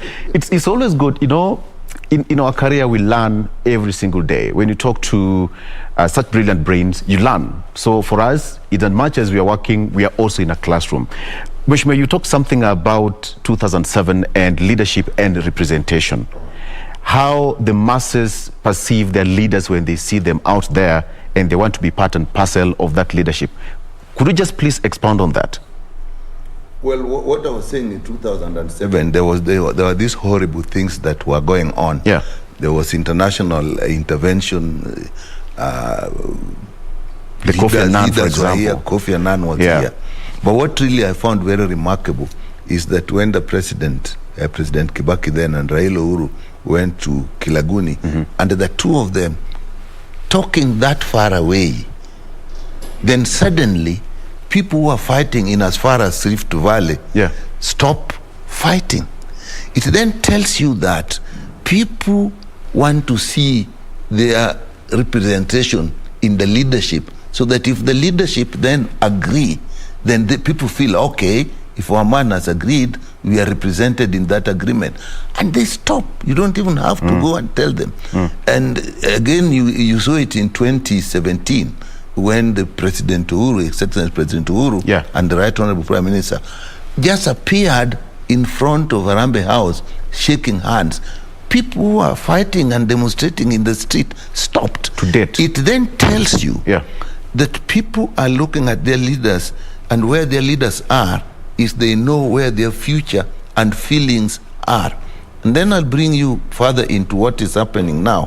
When BBI came, in my view, and then they said they wanted more representation to expand the executive. My view then, and as up to now, is it brought all the leaders on the table. So my view is that all the people out, you are calling them the masses, I don't like that word, but all the people out there, then see their leaders and they say, okay, where they are talking, my interest is also represented. Therefore, let me be patient. I know I will not lose out because so and so is there. Now, that is the value of having that. And even if you are to expand the executive to achieve that, it is less costly than having a small executive and people are fighting there because of the concept of winner takes all. I really feel sometimes people are so parochial and shallow to see the concept of an expanded executive just in terms of the people who are sitting there and their salaries. Now, what about the loss that comes when people fight because they don't see themselves represented in that, compared to what salary? These salaries are small if you compare with that. But the peace you have, what you save, the growth of the economy, the stability, I think the cost is much higher. But again, if you're blinded by, as I said, what I want to become, and therefore you rubbish principles that can have huge multiplier effect in terms of economy, in terms of peace, in terms of even income, then you have to ask yourself, what is it I want? You can be president, you can be minister, you can be MP, you can be governor. But what is it that you bring to the people before you seek those jobs? What is it you are looking for that you wanted to do? But that is what you should sell. Perhaps is that exactly what many people are looking for right now? Because we are heading for election, and you'll see so many people coming and declaring their positions. I want to be the governor, this and that, this and that, this and that. Is that the driving factor to most people who are running for these elective positions? Well, I don't know, but well, I don't want to sound like better than thou. But to me, that is the driving force. And if my colleagues in politics do not make that their driving force, do not make that their passion, the truth is, we are not going to deliver. Unless the definition of delivery for you is sitting in that office. To me, winning an election is a process. It is after you have won that now we want to see what you really wanted. What was your objective? You see, that is why I would like, even now when we are going on, we have the BBI, now Azmio, La Umoja, we have the, is it bottom up or bottoms up or bottom up economy? Yeah, what it is. Now, can we then bring those things into tangible, practical things that you can say, when tomorrow, 100 days, if I'm in this has happened, and this will bring that. And that when you are in office, 100 days or even 200 days, there is some young man who was previously jobless and now working somewhere. And I would want to see the link between what you are saying now and what will happen then. Yeah. Now, if that is not what we do, we are not being fair to our country and to our people. Most of the people that go into politics, in terms of their own survival and their families, they have reached a situation in life where they can live, enjoy life, educate their children, have their health care. And I don't think pursuing these positions would be to make that any better. I think that's a low ambition. Yeah. I think the higher ambition is, what can I do for the people of this country? How can we make it better?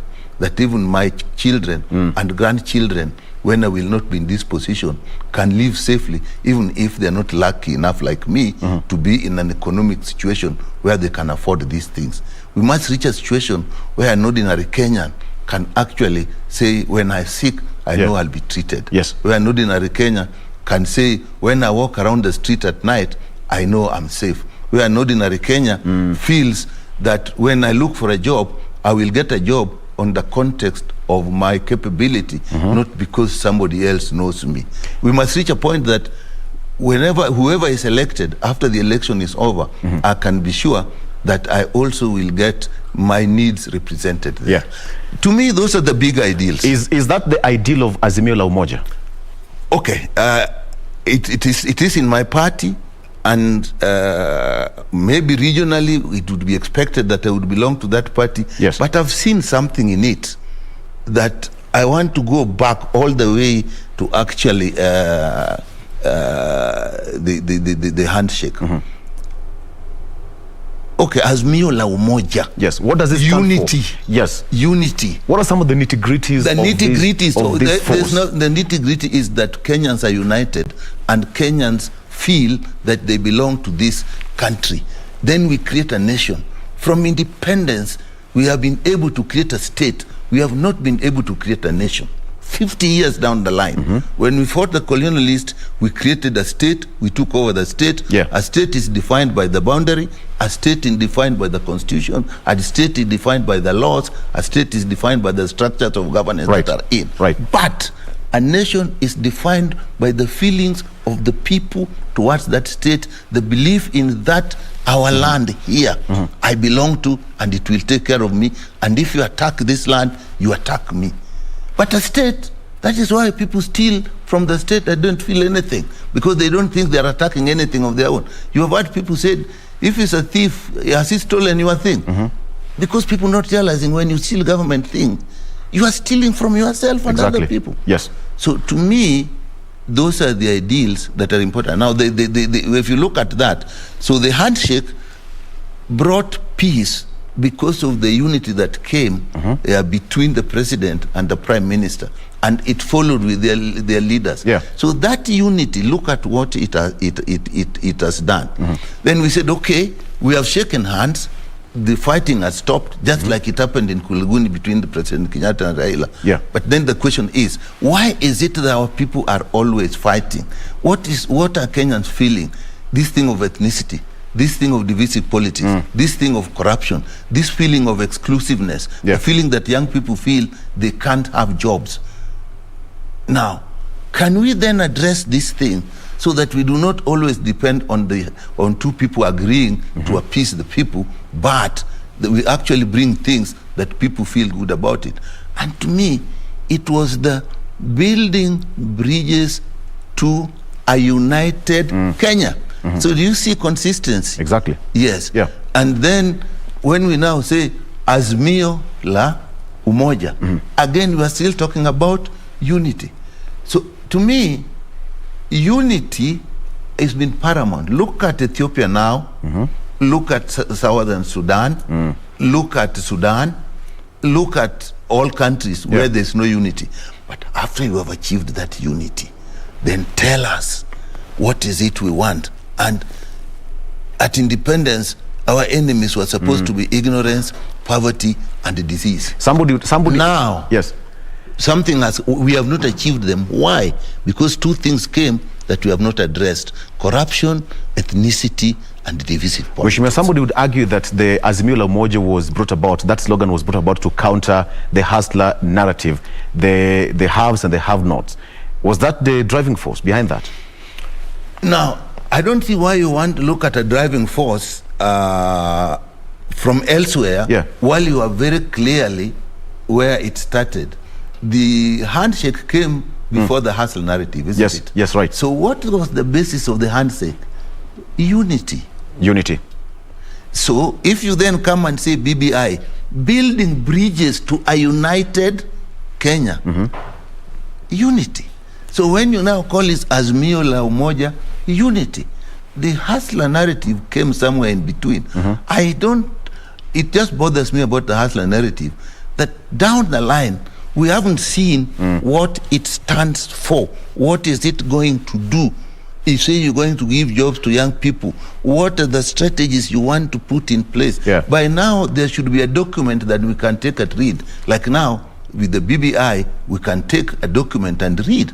We read it, we put it out. The problem the court had with this was not really its content for the future of Kenya, but was the process. The process. Yeah, it is like you have a new seed, it's a good seed, and when you plant it, you don't get right how you should plant it. That does not make the seed a bad seed. You can go back and say, okay, now I want to plant it this way. And I believe, even in Azimio, we should just look at the good things that we wanted to do and go ahead and do it. Because those ones do not change. The need for unity, does it change?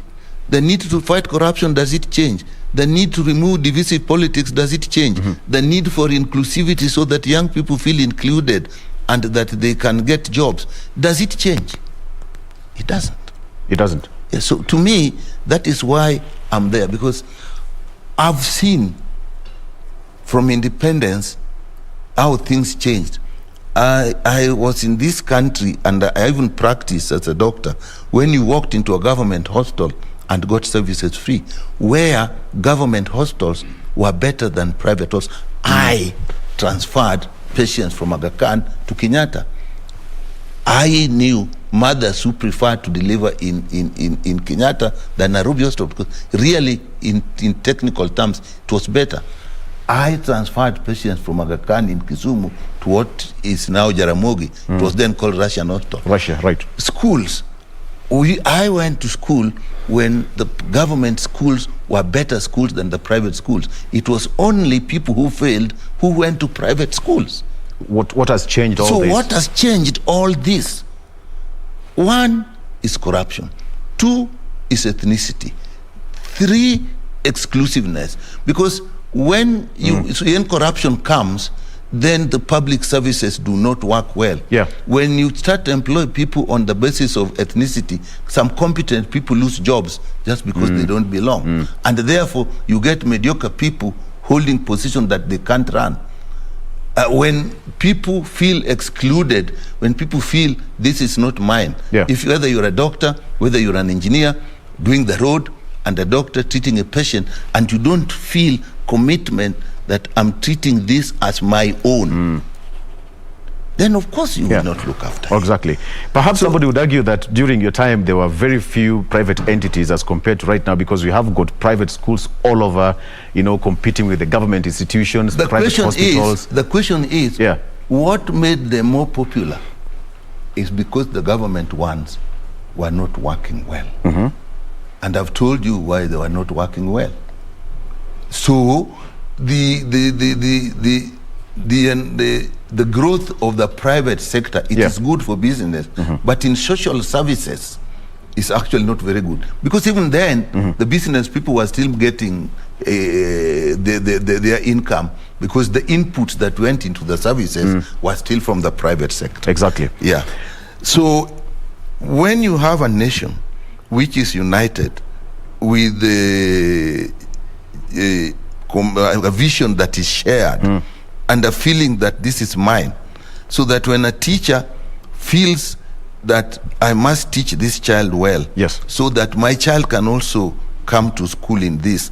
When a health person feels this hospital, I can also be treated in this hospital. Yeah. Then think to, I admitted ministers in Kenyatta.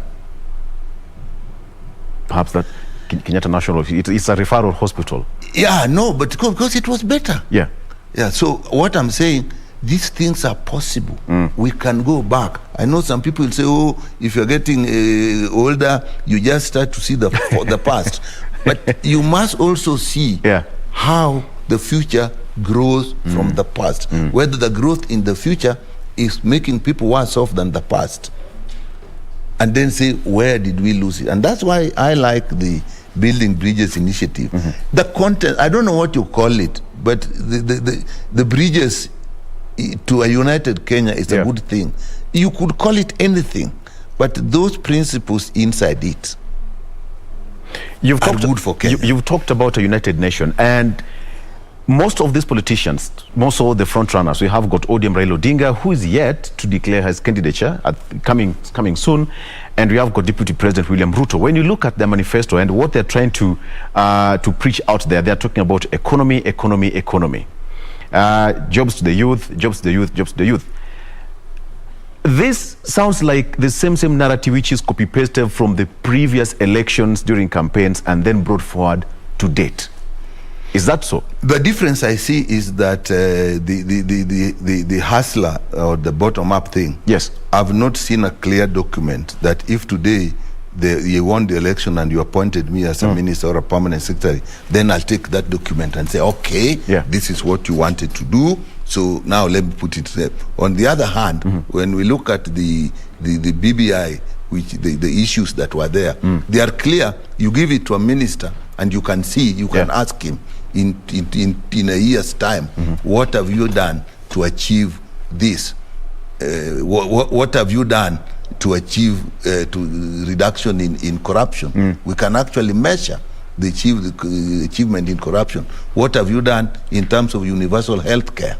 Can you show us? Yeah. Now that is the difference I see. That although people are saying the same thing, in one area I do not see a tangible thing. It sounds like a song to me. And how do you implement a song? You want something written down which will give you the political ideal. It then gives you the principles behind it. It then gives you the policy. Out of the policy you drive strategies. Out of the strategy then you drive a plan. And that plan is implemented and measured. That's the only way it will work. So when I see people talk a lot in meetings, I ask myself, when did we lose content? I know politics is a lot to do with perception. Yes. But behind this perception, there must be some people who are working on content and ways of achieving those contents. I want to be in particular here. A lot is happening in the ODM house, so that we can be specific on, probably because you're privy to this, you're a member of ODM. Honorable Raila Odinga, according to the papers, there will be a meeting later on in Nyeri to bring the two sides together. That is the Luo community and the Kikuyu Council of Elders together. Purportedly to bury the hatchet that goes back to the days of Mzee Jomo Kenyatta and Mzee Oginga Odinga. That is happening at a time when we're talking about Azimio la Umoja, and we're talking about the hustle narrative, and we're talking about the bottom-up economy. How is it going to bring a real block of a nation that even you, as an elder, can sit back and say, I'm proud of my country? I see it as a step. I don't see it as the end. So if there's a problem, like a problem of ethnicity, then you must go stepwise. And I don't see, of course, there is this thing, the lake and the mountain. Yes. But I think that the political reality is the number of votes. So if you want to win, however good your principles and policies, you must win. So you then take that and say, where do we start from?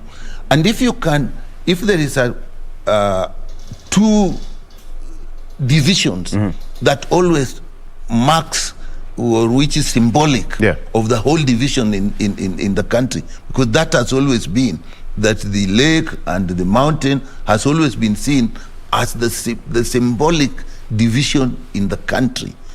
Now, and many times we have seen that whenever they try to bury their hatchets, things come together, whether it was in 1963, whether it is in 2002, whether it is the constitutional change, whether it is the 2017.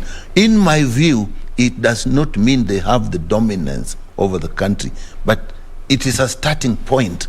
And when you start that point, those people must come, you must bring people. Honorable Raila is not only going to Mount Kenya, but you know he's been to the coast, you know he has been to Western, you know he has been to this. So this is one, and I've been in some of those meetings, I've said, this must not be seen as two communities getting together to lord it over the others. No, this must be seen as a first step in getting all over. And if you go back to 1963, it started like that, then all people came together. Ronald Ngala came from the coast, and the people from the coast joined in. Masindi Muliru came from Western and joined in. And then they had a bigger country. President Moi himself from the Rift Valley joined in and joined Kanu. Until many people may not realize that at the beginning President Moi was actually Kadu. Now Kanu became him. And so it is the beginning, but we must look at bringing all others. And you've seen Honorable Raila has been going to all parts of the country. But it's also very interesting. When he goes to other parts of the country, when he's in Mombasa, when he's in Garissa, when he's in Western, well, it is seen, it's not seen in the same like when he goes to Central. Then now people to see the ethnic element becomes bigger. That is again the concept. Those are the things we need to kill. And my view is, if we can get that done, get the other people in, then you have a united country. So it doesn't mean that if the mountain and the lake achieve what they want, it is over. It will not be over until all other people have joined in, and feeling part and parcel of what it is they want for Kenya. Because it would be naive to think that would be all. Because what about the rest of the Kenyans? Mheshimiwa, I'm told we are running out of time, but let me ask you this question. Almost all these politicians have worked together. They have been students of KANU, so to speak. Deputy President have worked with the Honorable Raila Odinga, Kalonzo Musyoka, all those people. Just a question. Do you think Honorable Raila Odinga and Deputy President William Ruto can work together? They've worked together before, but in a journey, it depends where you are going. You know, as you keep walking different routes, it becomes harder and to get together. I mean, just look at two people who are going in one journey, and the junction expands as you go away. But at some point you can meet somewhere along the way. I think it is the junction that is expanding. So, but I don't think it is impossible or out of this world. Now, Mandela and de Klerk. He came from prison and they stabilized South Africa. De Klerk came and said, I'm going to unban ANC and other parties, and I'm going to release Mandela. Some whites called him a traitor, up to now.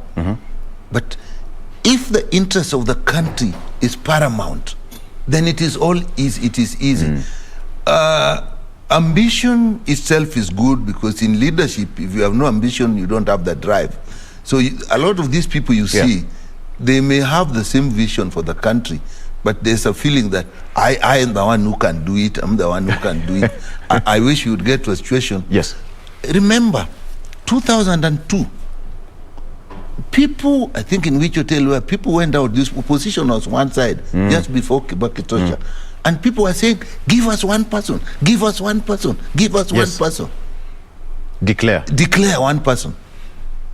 So you have Oka, NASA is no more moribund. Now we have ODM.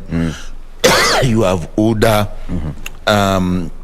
These are vehicles for actually seeking power, and as I said, that power, when you get it, that's not the ultimate. We would like to see what you do with that power to transform Kenya. Mheshimiwa, allow me to stop at that particular point.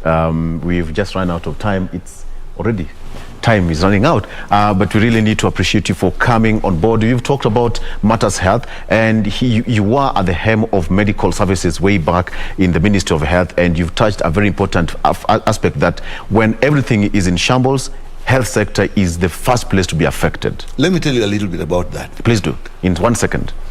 Health is everything. Even the richest person cannot enjoy their wealth if they don't have health. So people can sell everything to have health, because that's the beginning. Then you can do the rest. That is at personal level. But at national level, anything that goes wrong at a national scale becomes a health matter. If people are fighting politically and killing each other, it becomes a health matter. If there is a flood, it becomes a health matter. If the building collapses, it becomes a health matter. If there is fire, it becomes a health matter.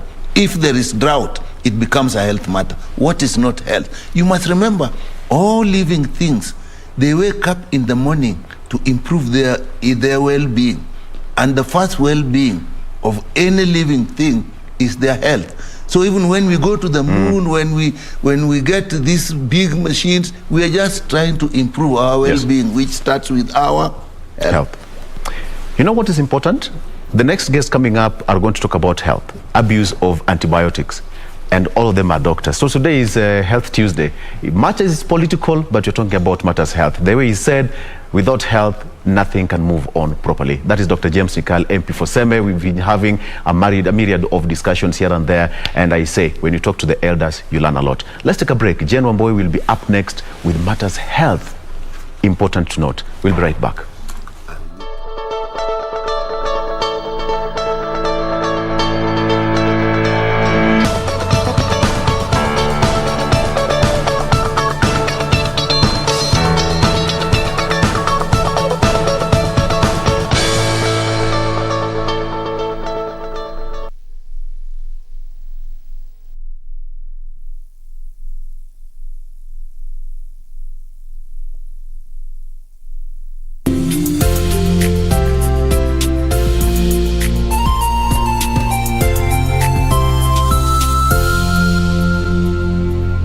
Ili kupata sikiza tune hii ya Warumi 8, bonyeza *811 *963#.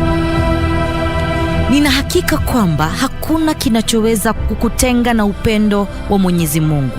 Si kifo, si malaika, si vitu tulivyokuwa navyo au tutakavyokuwa navyo, si mamlaka au chochote kitakachoumbwa.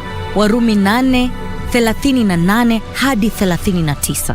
Ili kupata sikiza tune hiyo ya Warumi 8, bonyeza *811 *963#, *811 *963#.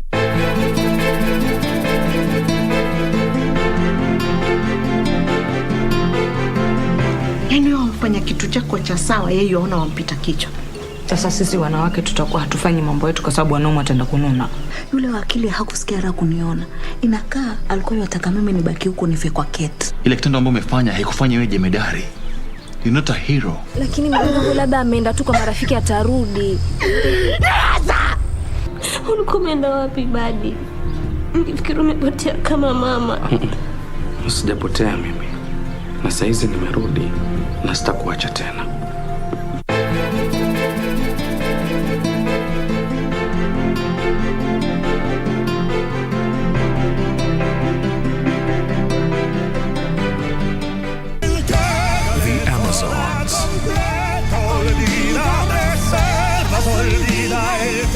That's the only thing I'm not going to allow. What's more, you'll have to choose now. Is it her or your child? Oh, come on, Deborah. Please stop. My love, you're here. I can hardly believe that you're really here. I wanted to see you so bad. I needed to see you. I'm telling you, this is pathetic that the people getting in our way is my father and your mother. Listen, but then our love should only be between you and I. Tell me once and for all, what are you saying, Ines? That Deborah didn't marry you for love. She wants to take revenge on you. The Amazons. olvida el temor. Dame la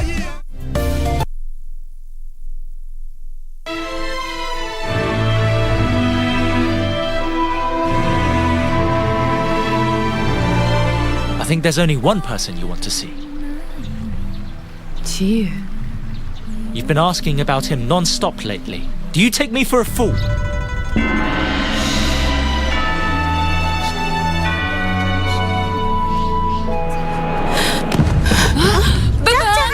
Doctor! Wake up, Are you alright? Can you hear me? Doctor! What tip-off? You'll know sooner or later. Just go now and save Vincian.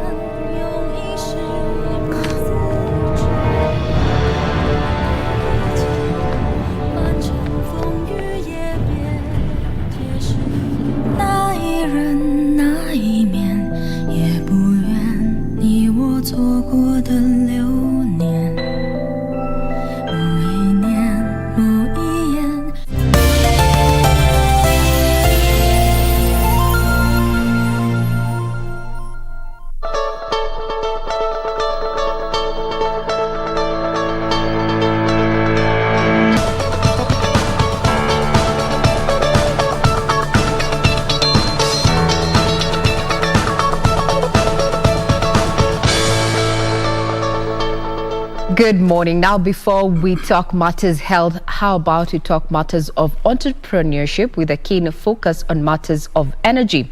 When you receive that electricity bill, the cost of power, do you understand that you can actually bring it down if you manage it properly?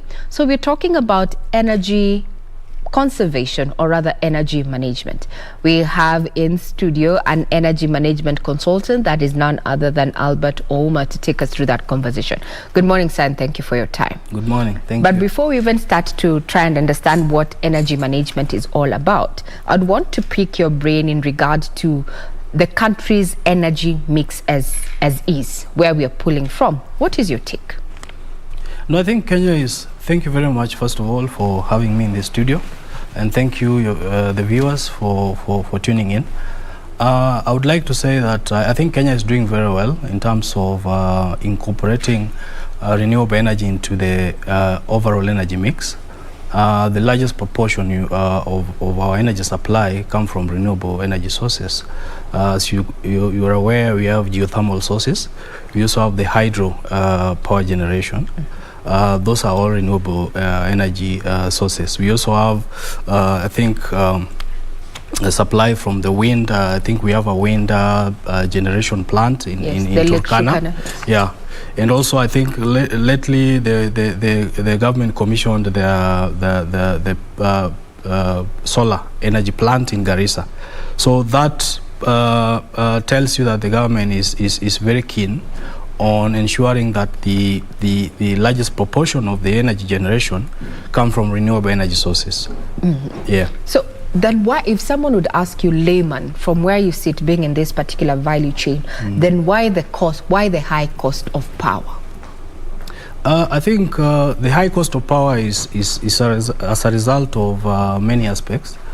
One of it is that the government has entered into contracts with a lot of power purchase private firms. So these independent power producers, as they are called.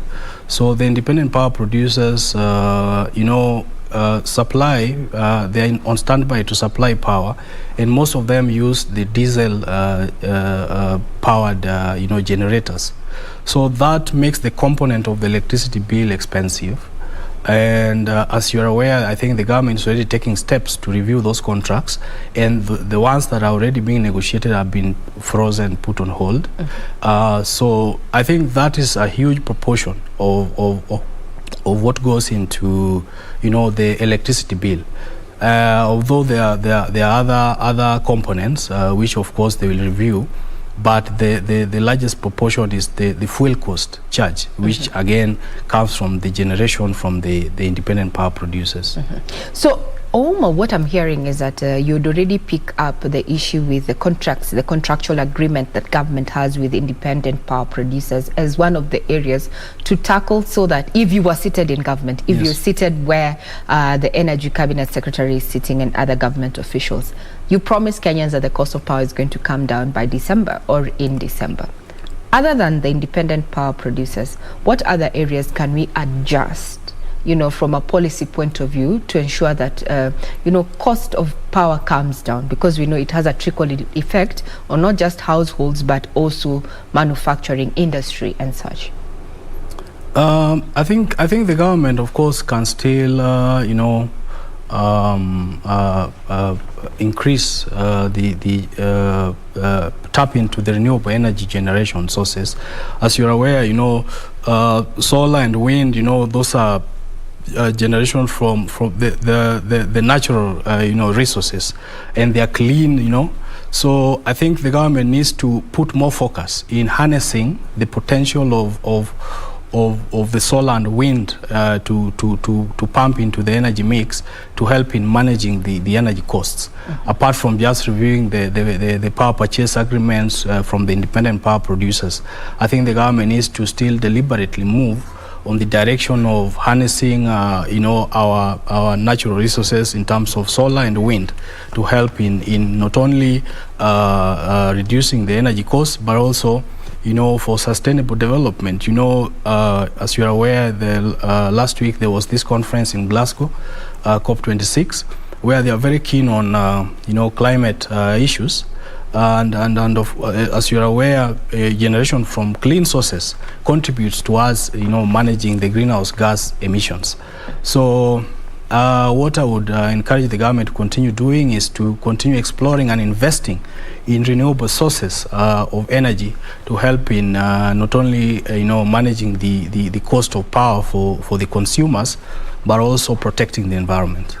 Yeah. So more investment on clean energy and how we harness that power. Yeah.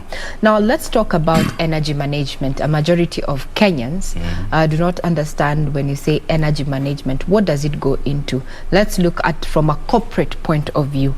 As an energy management consultant, what does that mean? I think for the benefit of our viewers, it's good to break it down. Yes, please. So of course, I would break it in terms of energy and management. When we talk about management, we know what we are talking about. You know that when you're managing something, you are looking at how the checks and balances. Yes, the checks and balances. But now we're talking about energy. Yes. I think that's where we know HR management. That one we're familiar with. Yes. But now we're talking about energy. So what does that really entail? So basically, energy. You are looking at, for example, let me say in your house. Let me just make it that simple. Yes. So in your house, you go home and you switch on your lighting and you switch on your TV, and you expect them to be on. So when there is no energy or power, they won't come on. So that is when we're talking about energy, that is what we mean. From a corporate, of course, perspective, for example, commercial and industrial entities, they have their supply from Kenya Power, supplying their energy. In the absence of Kenya Power, they normally have backup sources like generators to act as an alternative to still power the operations.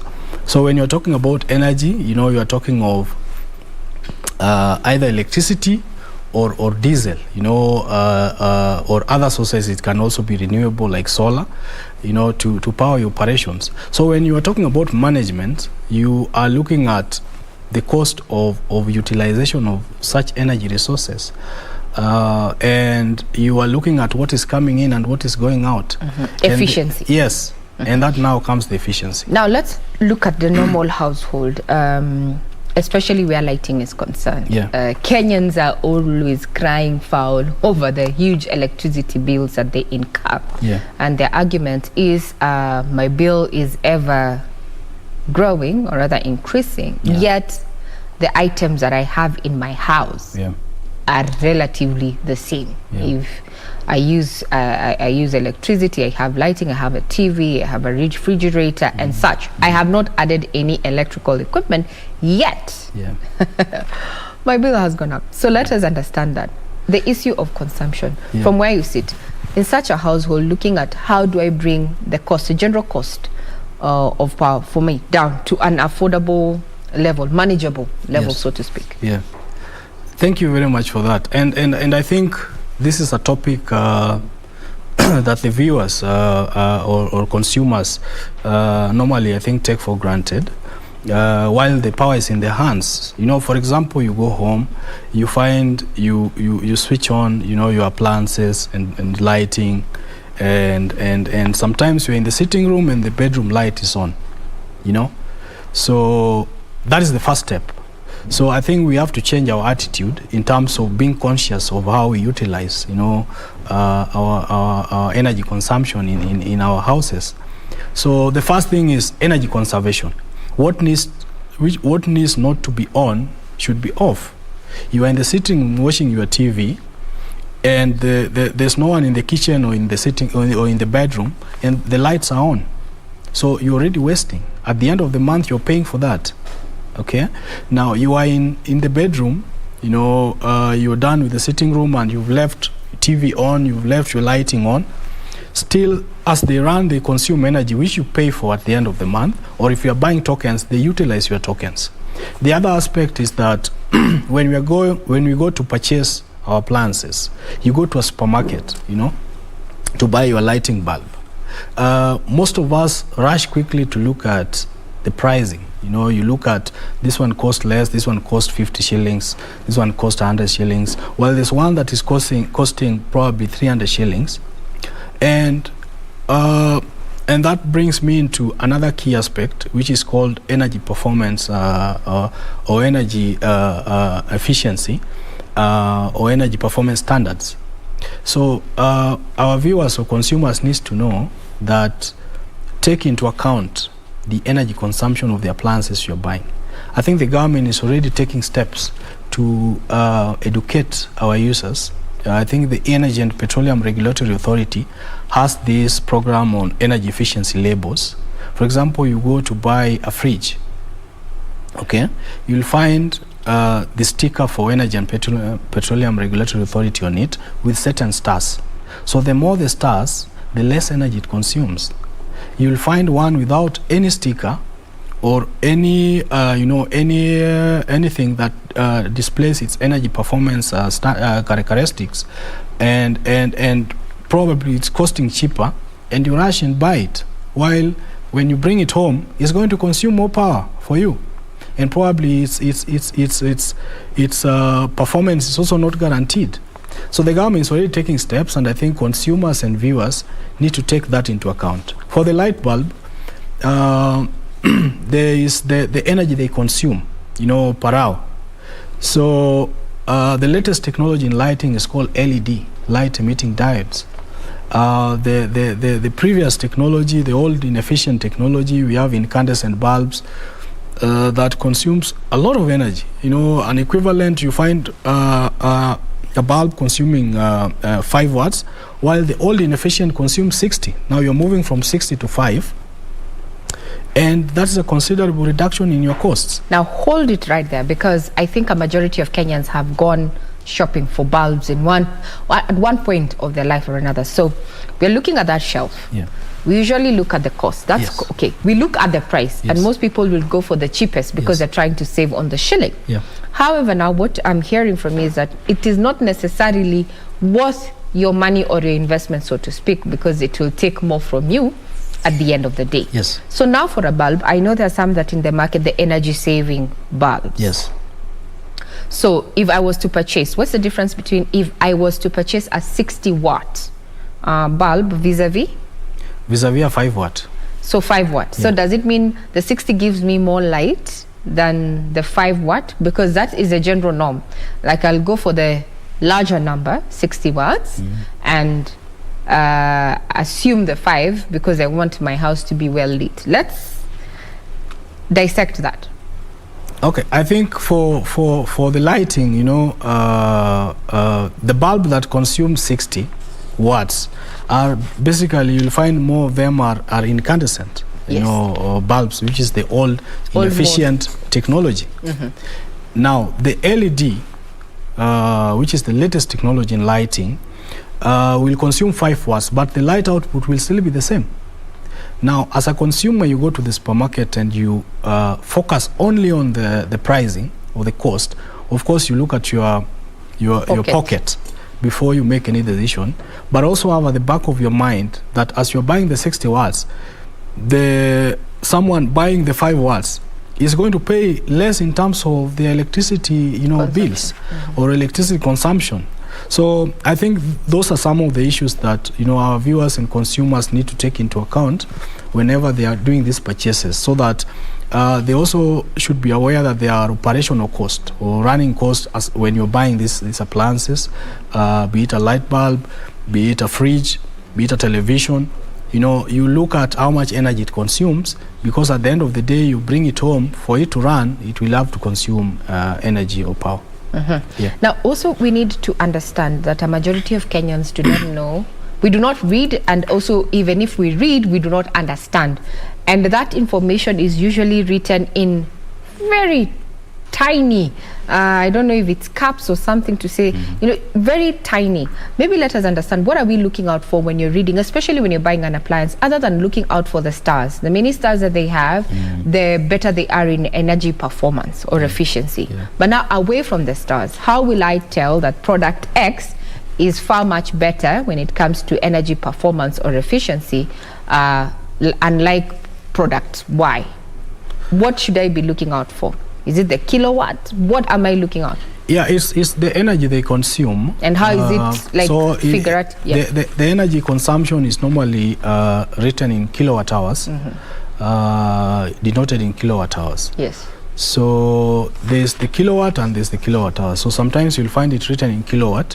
Kilowatt is just the power, the potential power it will consume. When it runs, for example, if you're buying a bulb that is, let me just give an example of 10 watts. So if it runs for 1 hour, that 10 you multiply by, you know, 1 hour. So it becomes 10 watt hour. Now that watt hour is the energy. The 10 watt is the power. So of course, power is the rate of energy consumption. Yes. So it's the kilowatt hour divided by the hour, you get the kilowatt. So power is basically the rate of energy consumption. So when you are buying your appliances, just go at the back and look at that sticker. You will find the energy consumption displayed there, and you look at the kilowatt. So the lower the power rating, the lower the energy consumption. So I think consumers need to be keen. Apart from that, of course, the labels that I'm talking about, the energy efficiency labels, I think that the government is doing, Energy and Petroleum Regulatory Authority is very keen on that. There's another aspect I wanted to talk about specifically on the lighting. Yes. And it's called, especially touching on fluorescent lighting. I don't know if you've seen these tubes. Yes, the tubes. Yes. Now, there's this convention called Minamata Convention. It came into force in 2013. It seeks to eliminate mercury from industrial processes and products. Now, the fluorescent lighting contain mercury.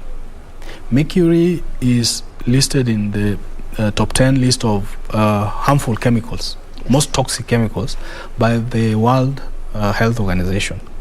So they need to be eliminated. They should not be used.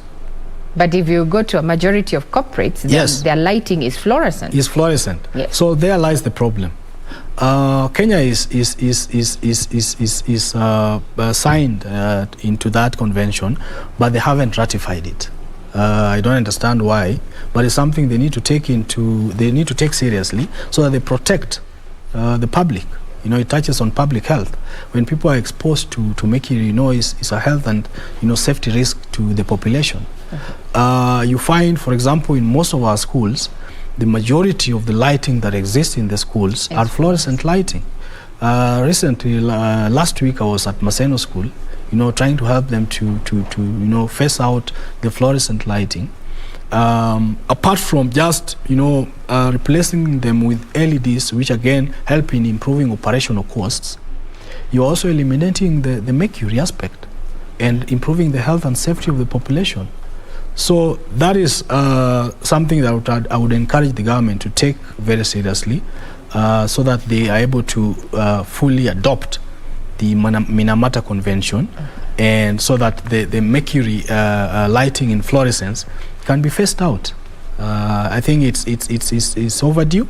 It's going to help in reducing costs, operational costs, but also the public health is safeguarded.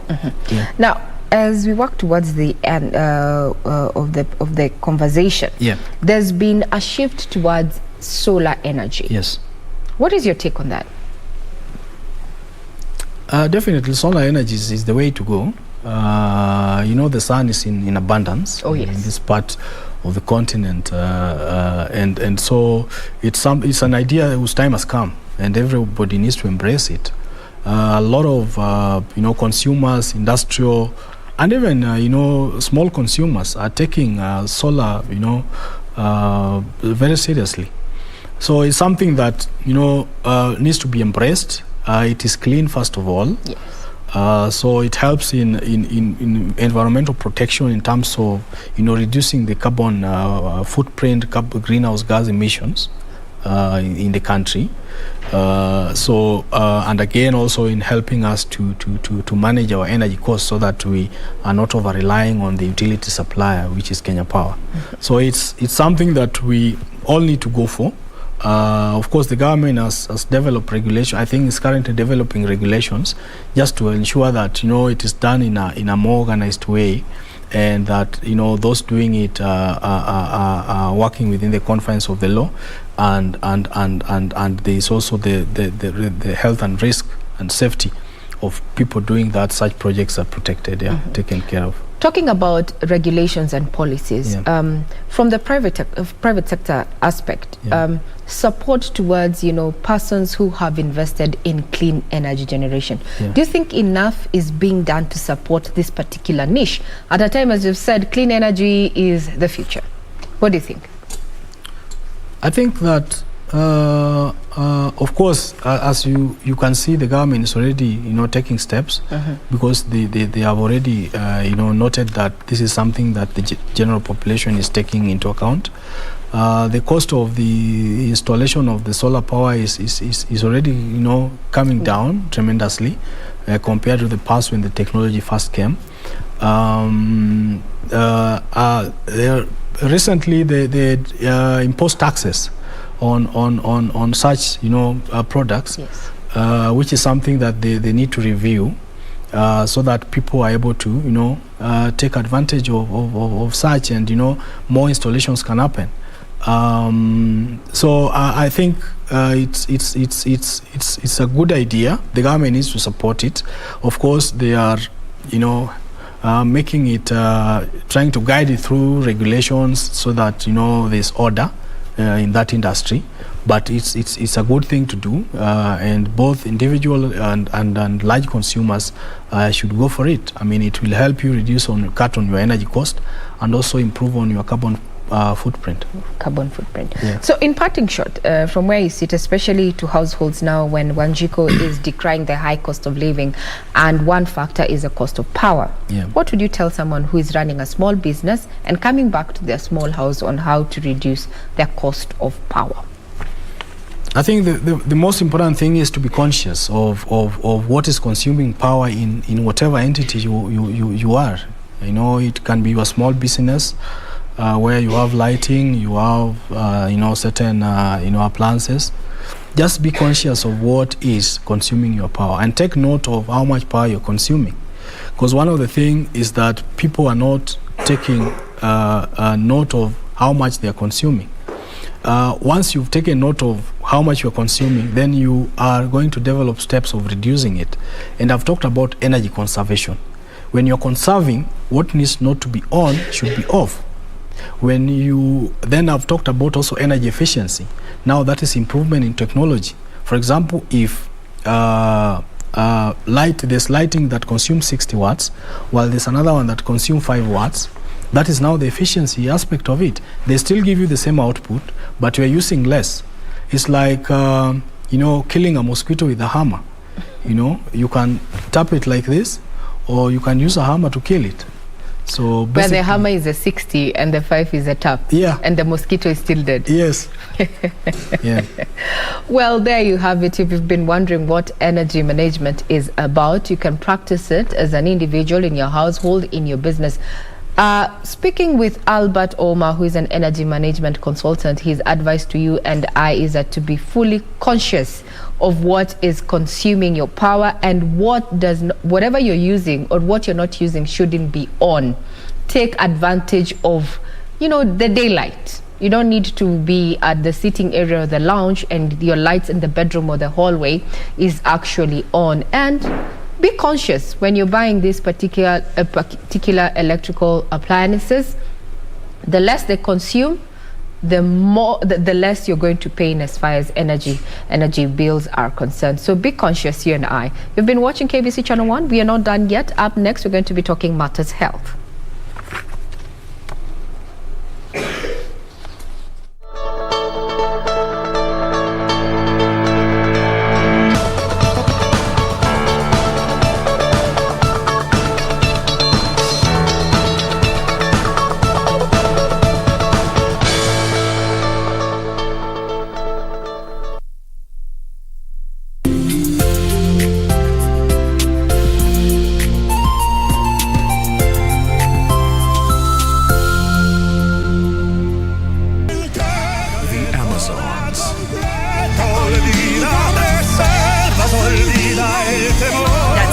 I'm not going to allow what's more.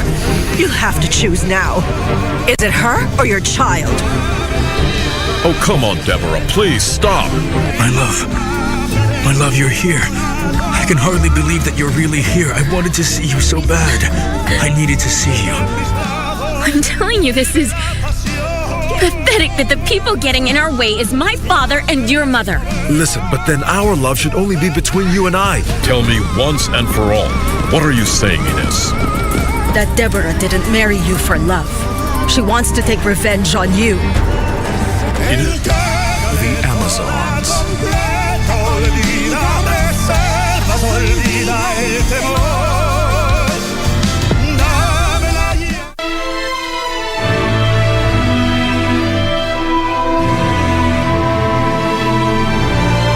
I think there's only one person you want to see.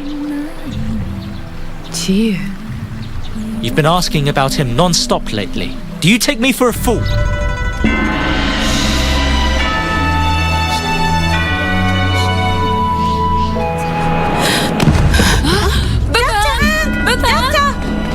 Wake up, Doctor! Are you alright? Can you hear me? Doctor! What tip-off? You'll know sooner or later. Just go now and save Vincian.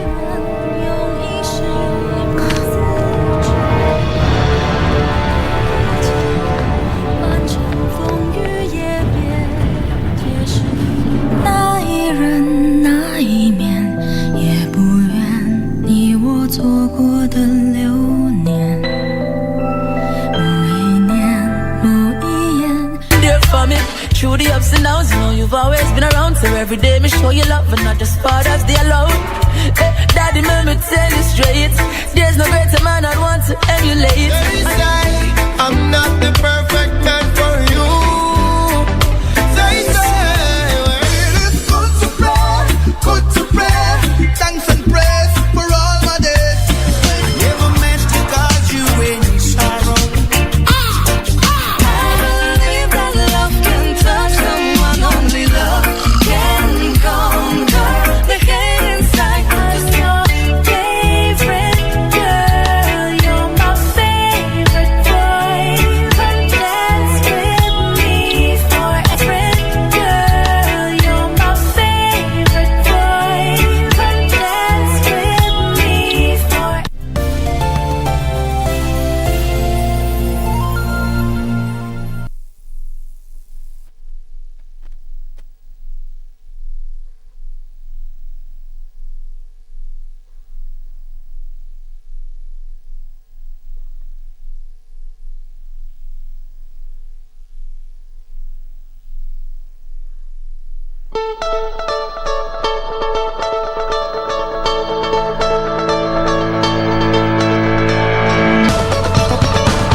for staying with us this far. From politics to business, we now move on to your health. And today we want to have a very informative session on, this is basically a class that we are about to embark on as we get to prepare for the World Antimicrobial Awareness Week, which will be starting on the 18th through to the 24th of November, just creating more awareness about what antimicrobials are, their purposes, and why we need to be careful when it comes to how we use them to avoid misuse and abuse of this category of drugs. Again, we welcome you to be part of this conversation. Our communication platforms ever remain open.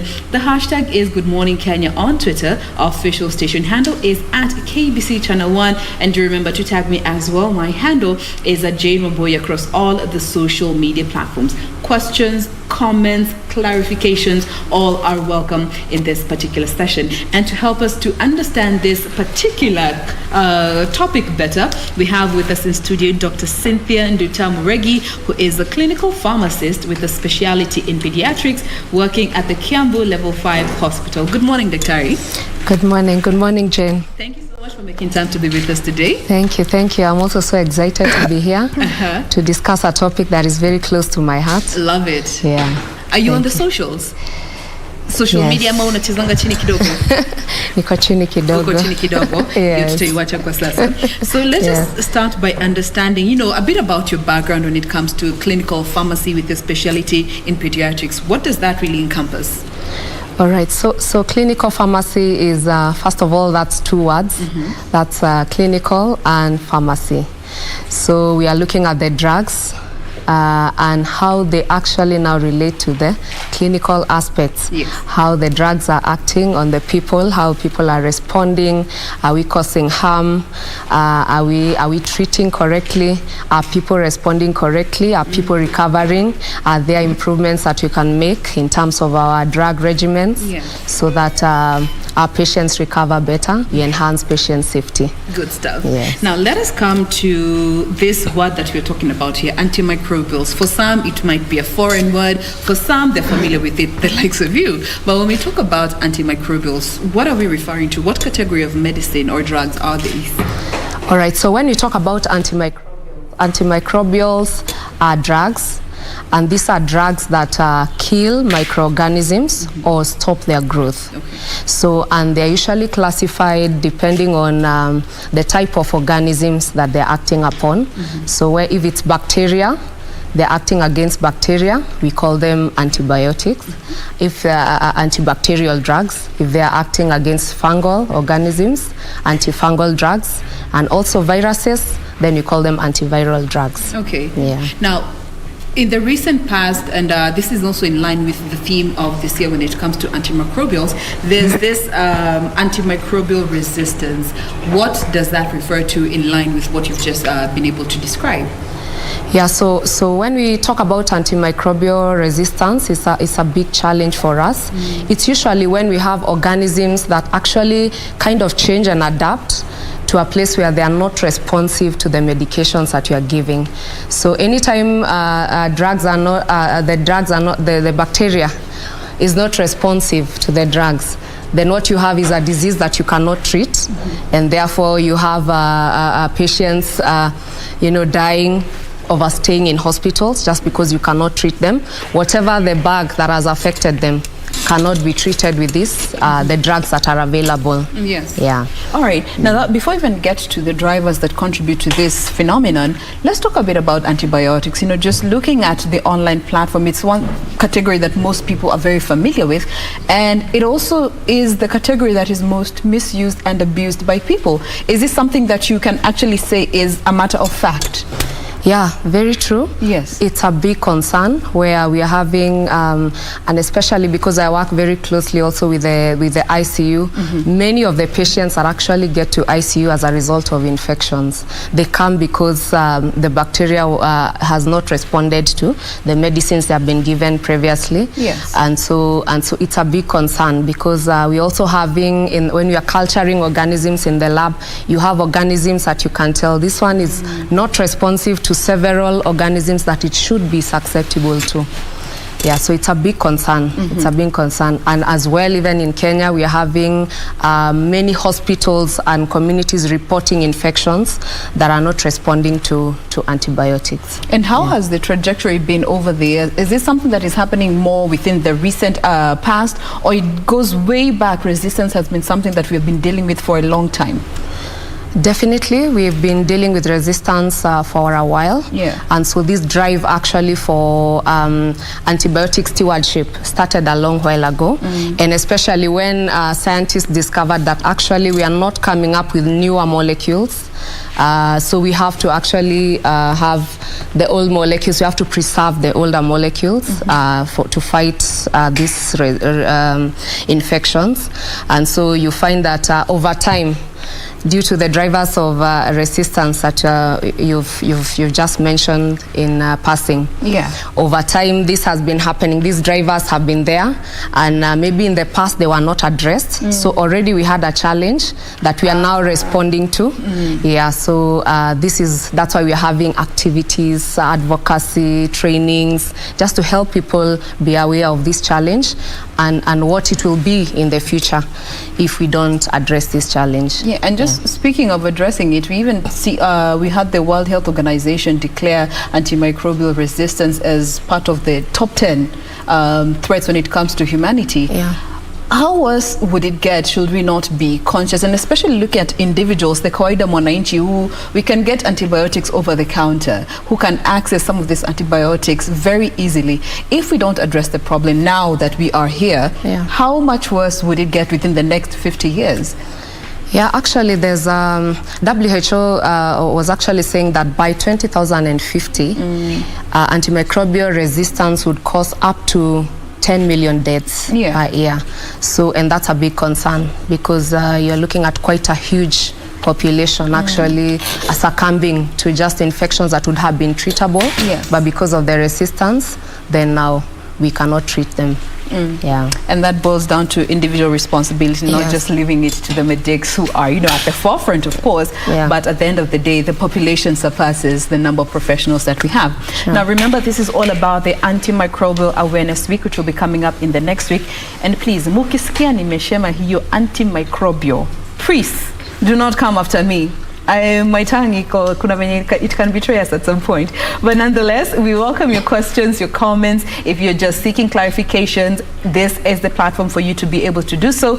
We have been speaking with Dr. Cynthia Nduta, but now we are also joined by another beautiful lady with us on set to just contribute to this whole conversation. She is Karen Bett. She is the policy manager at Global Partnership for Sustainable Development Data. Good morning, Karen. Good morning. It's nice Thank you for making here. time. Thank you. All right. Before we get back to where we were with Dr. Cynthia, let's just get a bit background on your organization in line with this conversation when you talk about antimicrobial awareness. Yeah, thanks for having me. As mentioned, I work with an organization called the Global Partnership for Sustainable Development Data. Yeah. So as the name ends, it's about data, and we really champion the use of data and access to data. Yes. How we found ourselves in a conversation on AMR, we were funded by the Wellcome Trust to have to generate data around antimicrobial resistance from sources that we hardly hear of or that we hardly use. As Dr. Nduta mentioned, if you want to know or understand about antimicrobial resistance, you'll go to a hospital. But you forget that the decisions around using drugs, misusing drugs, are done by people in their homes. So really our study was to understand what are some of the things that drive people to misuse antibiotics, to overuse antibiotics, not to seek health care, and what are some of the things that limit them from going to a hospital to get a prescription, because that's the requirement of antimicrobial resistance and misuse and using of antibiotics, that you need to have a prescription. But often, and you'll agree with me, many of us buy antibiotics over the counter.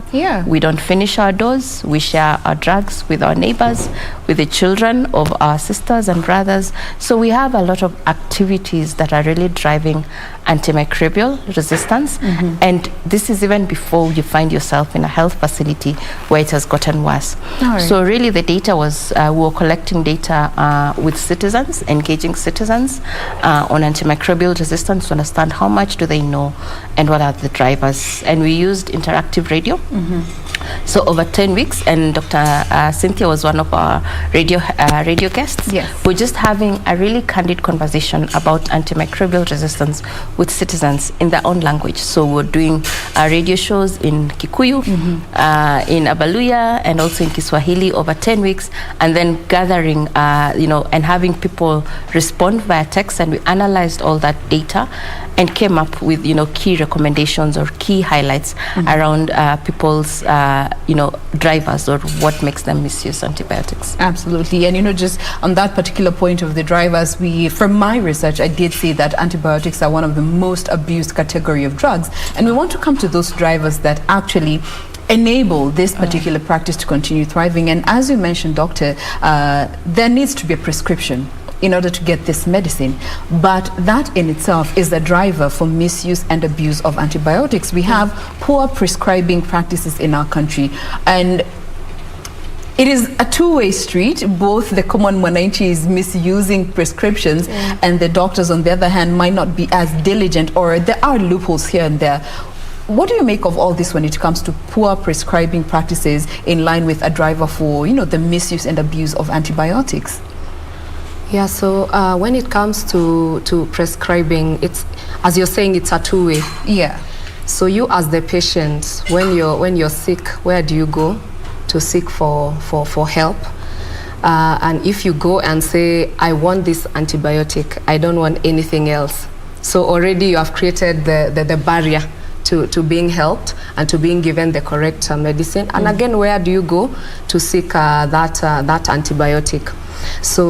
And that's why we advocate for go to the right places, go to the hospitals where you can get a good prescription and have the right dose, the right duration of time, where you can also ask questions and say, this drug, so what do I expect? How long should I take it? Have a conversation with the healthcare provider. And then now when you go to purchase the drug, also get some information from there. So, but then now if we go and insist this is what we want, and as well now I come to my fellow practitioners where we just want to sell and make money, I think we know that that's wrong, and we are becoming part of the challenge instead of being part of the solution. Yes. So I want to call on you all out there who are selling these drugs. Let's be careful. Let's sell on prescription basis. Let's know who we are giving these antibiotics so that we can minimize this resistance issue that you're having. All right. Yeah. And I'd also like to get your thoughts on this, Karen. From the research that you did and all the data that you gathered, when it comes to prescription, the issuance of prescriptions, how much did it contribute to it being a factor that drove or enabled misuse and abuse? Yeah, it was one of the main drivers, to be honest, and I think it was like the major one, because we find that people take prescriptions or take antibiotics even when it's not necessary. So when you wake up, yes, kahoma kanakuja, nasikia joto, antibiotic. That may not be necessary unless it's determined that you actually have an infection. Or sometimes people delay.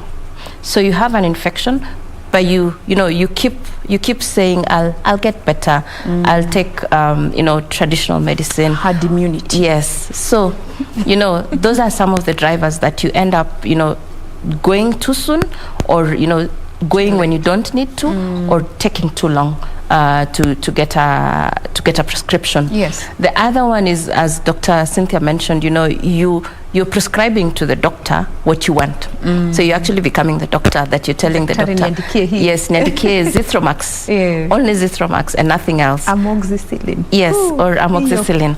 we're all culprits of this, and these are practices which really create resistance. Makes the bugs harder to fight, but also in terms of regulation. I think the other one which came up is that regulation that I've finished with, that there's a feeling that the health practitioners or the regulation of the chemists, we're not enforcing. We have the regulations in place, but enforcing them is another challenge. Okay, I think we'll be coming to that in a bit, but just before we get to that, let's take a step back and understand this misuse and abuse of drugs from a medical standing, because we might not really understand when we talk about this, because for most people I think misuse means using it when you're not supposed to use. But abuse of this particular drugs, if you have been prescribed for this particular drugs 3 times a day for 5 days, and you've day 3 unasikia niko sawa, so you know I don't need any that. Is that part of the abuse of drugs or misuse? Yeah. How would you, medically speaking, professionally speaking, define these 2 terms when it comes to the abuse and the misuse? Yeah, so that's a huge spectrum. Yeah. Because you're talking of from the prescriber. Yes. If the prescriber probably has not prescribed in a way that is correct for the patient, and that's the lower part of it. But then the other part now is now to the patient. So when it comes to the patient, number one, have you understood? Have you listened correctly to what the doctor has said? Have you gotten the actual dose that you should take? Yes. So if you take wrongly, and again, as you're saying, you're supposed to take for the correct duration of time. So if you take the drug and you feel better and then you stop taking, you still have that bug not being completely eradicated. So then that's how we start developing resistance. The other thing is storage. How are we storing these antibiotics? There are some antibiotics which we need to refrigerate. So if you don't refrigerate, which means you're taking something which is substandard. So I'm saying the spectrum is quite wide. Yeah, and also now if you're sharing, then if you had some remainder of antibiotics and you're saying, I think this drug helped me last time, so I think I still have 3 more tablets somewhere. I can take.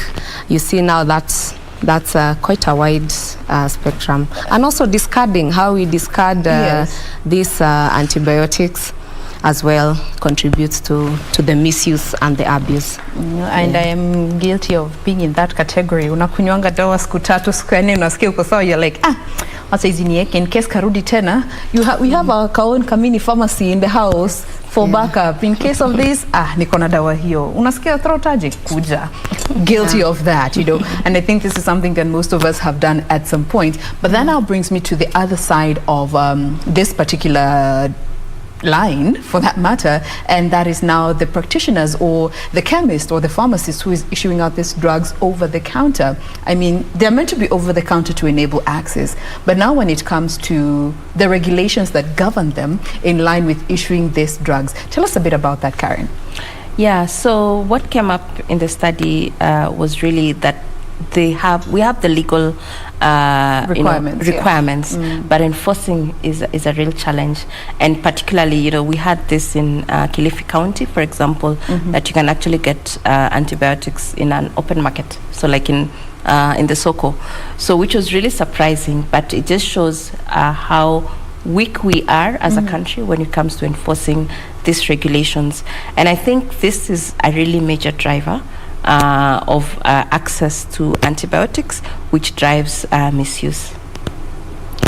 The same thoughts on that when it comes to how easily, or rather the loopholes that are there when it comes to the issuance of these drugs from the chemist or the pharmacist to the individual who is purchasing them, regardless of the fact that they may not have a prescription.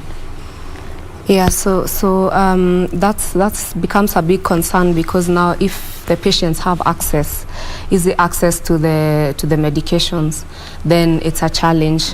So PPB is what we depend on to make sure that each person who is administering or stocking or selling these antibiotics is somebody who is registered, is somebody who is qualified. Yeah, but again, on the other hand, this is a personal initiative where you as a pharmacy or chemist owner, you're able to say that no, I do not sell these drugs without prescriptions. And so that again points to us empowering even our healthcare workers, our retailers, and just making sure that they're actually practicing this. All right. Yeah. Now that brings me to another driver, and this is about the quality of these drugs, and especially let's talk about the Kenyan space. We do not know about the other side of the divide, but looking at the Kenyan space, and maybe you can even help us better understand. We always hear people talking about nipe original, staki generic, nipe generic, nataka original, and this is in line with the quality of these drugs that we are being given. When it comes to the quality within the Kenyan space of this antimicrobials, how are we doing? Is it one of the drivers to this antimicrobial resistance that we are seeing, or how are the numbers looking, the patterns therein? All right, so we were actually having a discussion in the morning with Karen concerning the same. And there's a lot of misconception around the issue of quality, because as you mentioned, brand names, I want the original. And remember, when a company is the originator of a particular drug, yes, they are given a patent for a particular time to sell that particular drug. And when that patent is over, other companies are allowed to manufacture the same molecule. So they may package it differently, they may have a different name, a different trade name, but the molecule, so long as that company has followed the good manufacturing practices, yes, we expect that that particular drug is of quality and patients should benefit from it. And so you will find differences in price. Remember, this originator company will have to meet back its cost, the cost that it used for research and all that. So they have to meet that cost. So the drug will be more costly as opposed to the generic drugs. But that does not say that the product is not of quality. So we actually again depend on PPB to have all the molecules registered. So my assumption is that the drugs that I'm getting from my wholesaler, yes, are drugs that are registered at PPB, and therefore I can sell them comfortably. So now, not unless we are having now the black market, which I would say consists of a very small percentage. So I shouldn't worry the public so much with the poor quality. Okay. Though definitely I cannot say it's not there. Yeah. All right. Now, we're going to take a very quick breath at this particular point. I'll be coming back to you, Karen, to just understand what the numbers are saying when it comes to the quality of drugs within the Kenyan space. Remember, this is meant to be an informative session, so if you're using drugs and you feel attacked in one way or the other, fear not. You will be empowered by the time we're done with this conversation. But keep talking to us. The hashtag still remains to be Good Morning Kenya. See you after this break.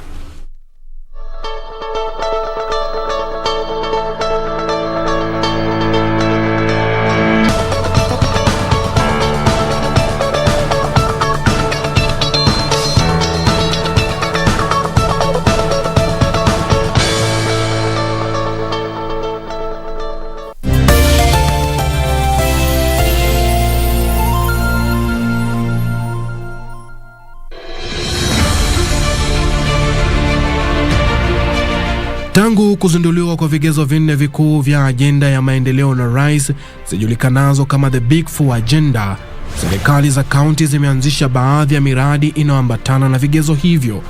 This Big Four Agenda provides young persons with multiple avenues for self-fulfillment, economic empowerment, dignified living, as well as service to Kenya. Kaunti ya Kitui imeanzisha miradi ya kuzalisha bidhaa mbalimbali huku ikibuni nafasi za kazi na kukuza uchumi. Governor zote tungechukua hii Big Four Agenda. Hii ndio game changer. Ijumaa hii saa 2:30 jioni katika KBC Channel 1, tazama jinsi kaunti ya Kitui ilivyowekeza katika miradi inayolingana na the Big Four.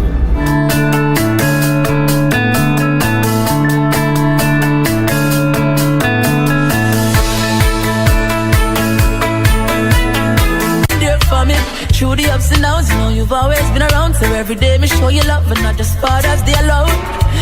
Daddy, let me tell you straight, there's no greater man I'd want to emulate. I'm not the perfect man for you. Say, well, it is good to pray, thanks and praise for all my days. Never meant to cause you any sorrow.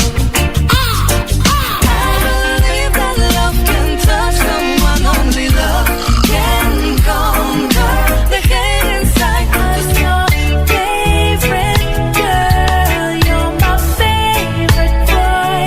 But that's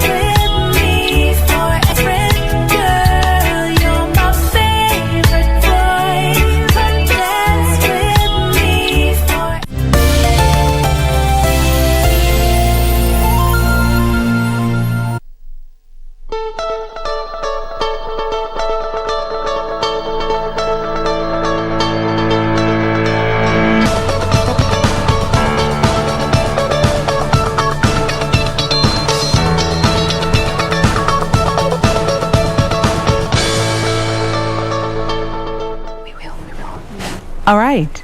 Mumenifasa nikiongea behind the scenes. Karibu sana. Good morning, Kenya is still the program. This is our health segment. This is all about the Antimicrobial Awareness Week, which is coming up between the 18th and the 24th of this month. We'll be giving you more details about that in a bit. But right here in studio, we have two brilliant ladies with us, just telling us more about what antimicrobials are, what we need to know as the common people when it comes to how we manage and use this particular category of drugs to help ourselves be our first lines of defense. With me to my extreme left, we have Karen Bett, who is the policy manager working with Global Partnership for Sustainable Development Data. And to my immediate right, we have Dr. Cynthia Nduta Muregi, who is a clinical pharmacist with a specialty in pediatrics, working at the Kiambu Level 5 Hospital. Now, before the break, we were talking about the quality of drugs within the country, and this is antimicrobials. That's the category that we are referring to. From the data that you were able to gather, is it something that was one of the main drivers as to why we are seeing this resistance coming up among the population? It did come up in our study, Jen. So, and this is what we're discussing with Dr. Cynthia earlier, that what we had from people is the quality of drugs. So fake drugs is what is causing antimicrobial resistance. And it took us back a bit. We're wondering, is it true? Is it a perception? Yeah. And I think what people suspect is causing resistance is actual resistance, because you bought a medication, you did not use it well, it's not effective, so you call it fake. So it could be that the drug is not fake, but because you've been abusing it, you've been misusing it, it's not effective, or it's not treating the symptoms like it used to do before. And I think I've heard it so many times. People say, nowadays when I take amoxicillin, it doesn't help me. But I think, from medical terms, that's starting to get into the areas of resistance because the drugs are no longer effective. So for us, we got that that finding of fake drugs, but we're really questioning, is it really fake, or is it a perception, or is it really an indication of resistance? All right. Yeah. So how then do we bring in awareness both among the population and the practitioners and distributors of these drugs to understand, and let's just start with the professionals from where you sit. I believe you're best positioned to talk about this when it comes to knowing genuine drugs and the fakes within the market. How do we create awareness among the professionals from the medical standing to know that this is fake and this is original, this is going to be effective, this is just a waste of money, and not to consequently dispense it out? All right, so I would say first of all, from the retailers and the wholesalers, if you find a product that doesn't look like what you normally sell, I think you should shout out and report the product to PPB, so that it doesn't get to the retailers and therefore to the consumers. So that is just to close that gap where we're having someone maybe use a wrong entry to allow the drugs to pass through. So people should report, and even if it gets to us, the retailers or the people actually dispensing these drugs, we should be able to report and not to dispense anything that we feel is not genuine. Okay. Yeah. Is there a way that I, as a common mwananchi, can know a genuine drug from a fake drug? It would be so challenging, because a person trying to come up with a fake product will do it so well.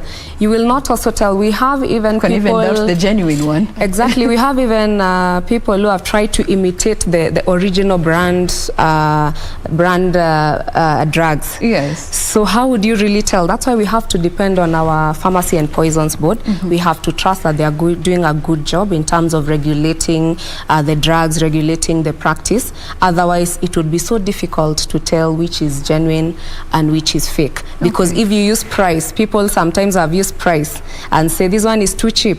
But again, as I was telling us, the originator company needs to make the money that they use with the production cost, with the production and everything and the research. So they cannot sell the product the same way as the as the original company.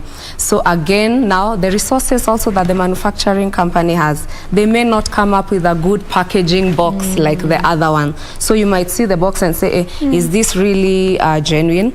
But that's not the case. So long as they have followed again the good manufacturing practices, then we should trust that the drugs that we are getting are it would be so hazy trying to say, is this genuine? You'd be so confused. You'll get sicker wondering now, did I take the right one? Did I?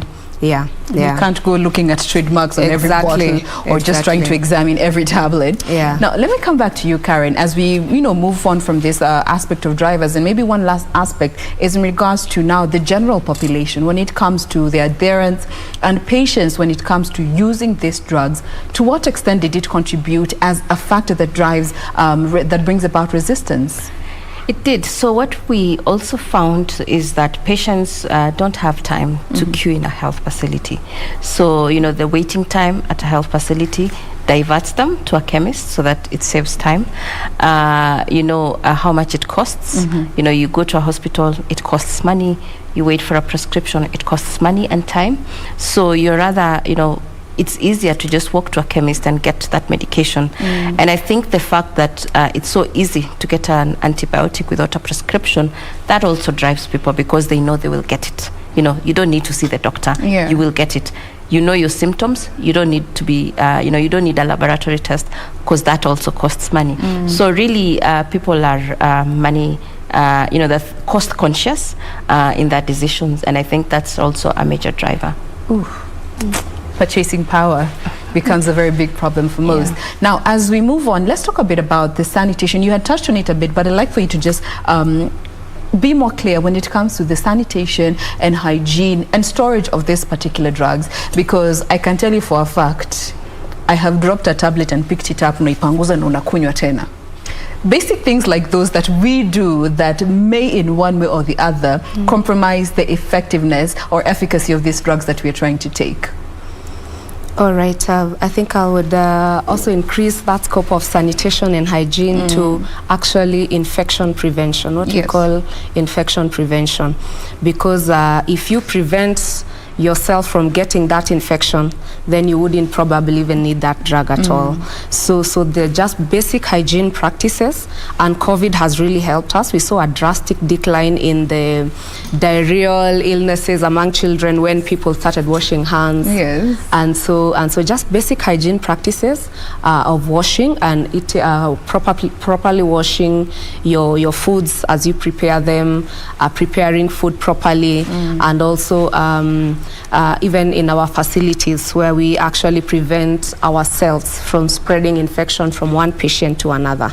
So those hygiene practices, they're very helpful in preventing the spread of these infections. But again, when it comes to now the products themselves, how are we keeping them? How are we taking them?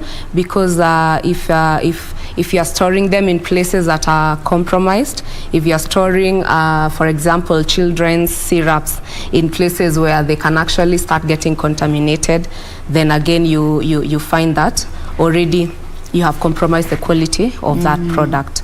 And again also for the when it comes to now the issues with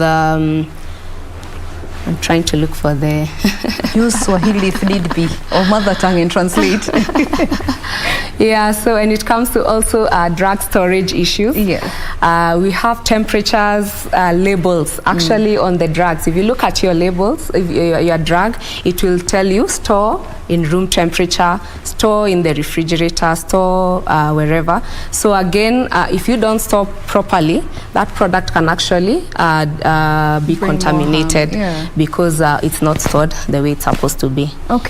Now, as we bring this conversation to a close, my director is telling me I have 5 minutes or less. Let me come to you, Karen, and this is in line with now the Awareness Week, the World Antimicrobial Awareness Week. It's coming up towards the end of this week and for the better part of next week, and the theme being spread awareness and stop resistance. What do we need to know about this week? I think so. The AMR week was really a week that was dedicated to efforts across the world on AMR. So it's bringing together the tripartite, so Ministry of Health, Ministry of Agriculture, Ministry of Environment, because AMR cuts across. Yes. And also, to just bring all stakeholders to really rally ourselves on the importance of raising awareness on antimicrobial resistance. I think for this week also, what is coming out, and this came out also in our findings, is AMR is not only an issue that sits with our healthcare workers. It's also something that citizens need to play an active role, because the actions, and as I started, the actions or our inactions is what drives antimicrobial resistance. Yes. The way we use drugs, the way we misuse drugs, and just our health-seeking practices is really what is driving antimicrobial resistance. So the week has a number of activities. Most of them is gearing towards, engaging with members of the public to understand what is AMR and what can I do as a citizen towards tackling AMR. All right. And also just maybe let me get from you, Dr. Cynthia, even in line with your closing remarks, as we mark this week all about creating more awareness to enable us stop resistance. Consequently, what would you like our viewers to take away from this week, even if it's just that one thing in line with AMR? All right. I think I'd like to just say again, be aware that we are having antimicrobial resistance as a big challenge, and this may not have affected you or may not affect you, but you will have children and grandchildren who will actually now be susceptible to these infections just because we did not take care of them. So this one issues that we are talking about of how are we taking our drugs, how are we seeking our antibiotics, how are we taking them, how are we discarding them, how are we storing them. All those small issues, when we sum them up together, then we can be able to, each and every one of us, take a personal responsibility to minimize this threat of antibiotic resistance. All right. Yeah. And as we close, there's a question that has just come in here. This is Aisha. She asks, why are some kids given medicine, antibiotics, that for that matter, based on their weight and not their age? All right. So that's an interesting question, because when it comes to pediatrics, which is your specialty. Yes. we look at the body surface area, which we don't measure for every child, but we measure the weight of this child and see how much body mass are we accepting this drug to.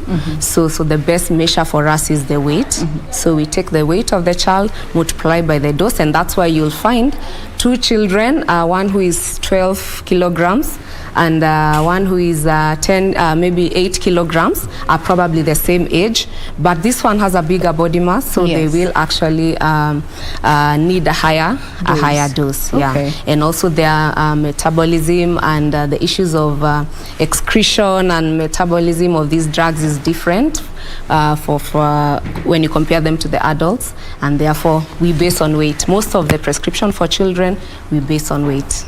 Good stuff. I think that speaking from a mother's standing gives us such confidence, because you could be having two children, moja ameunga, mwingine hajaunga hivyo, but they're given the same medicine, but you have to give this one 5 ml, you have to give this one 10 ml, but that helps settle that. Well, we want to bring this conversation to a close. That is all the time we had today to speak about the antimicrobial awareness week that is coming up towards the end of this week through to next week. Once again, we have been speaking with Dr. Cynthia Nduta-Muregi, who is a clinical pharmacist with a specialty in pediatrics, working at the Kiambu Level 5 Hospital. Thank you so much for your time. Thank you, Jane. Karibu sana. And we have also been speaking with Karen Bett, who is the policy manager working with the Global Partnership for Sustainable Development Data. Thank you so much once again for your time. Thank you for having us, Jen. Absolutely. And thank you for being with us through and through. It has been a pleasure having you from 6:30 a.m. up until now. We want to call it a day, but do remember to join us again tomorrow morning. On behalf of the crew, we want to wish you a lovely day. I am Jen Boy. See you tomorrow.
Hii ni Mitikasi leo, makala kutoka BBC yaliyomo. Tunajadili kwa kina kile kilichoafikiwa katika kongamano la kujadili mabadiliko ya tabia nchi la COP26. Baada ya shirika la hali za kibinadamu huko Afrika Kusini kutathmini chanzo cha misukosuko ya mwezi Julai nchini humo. Kisha ni vipi bara litaweza kujenga misingi ya kibiashara ya kuwezesha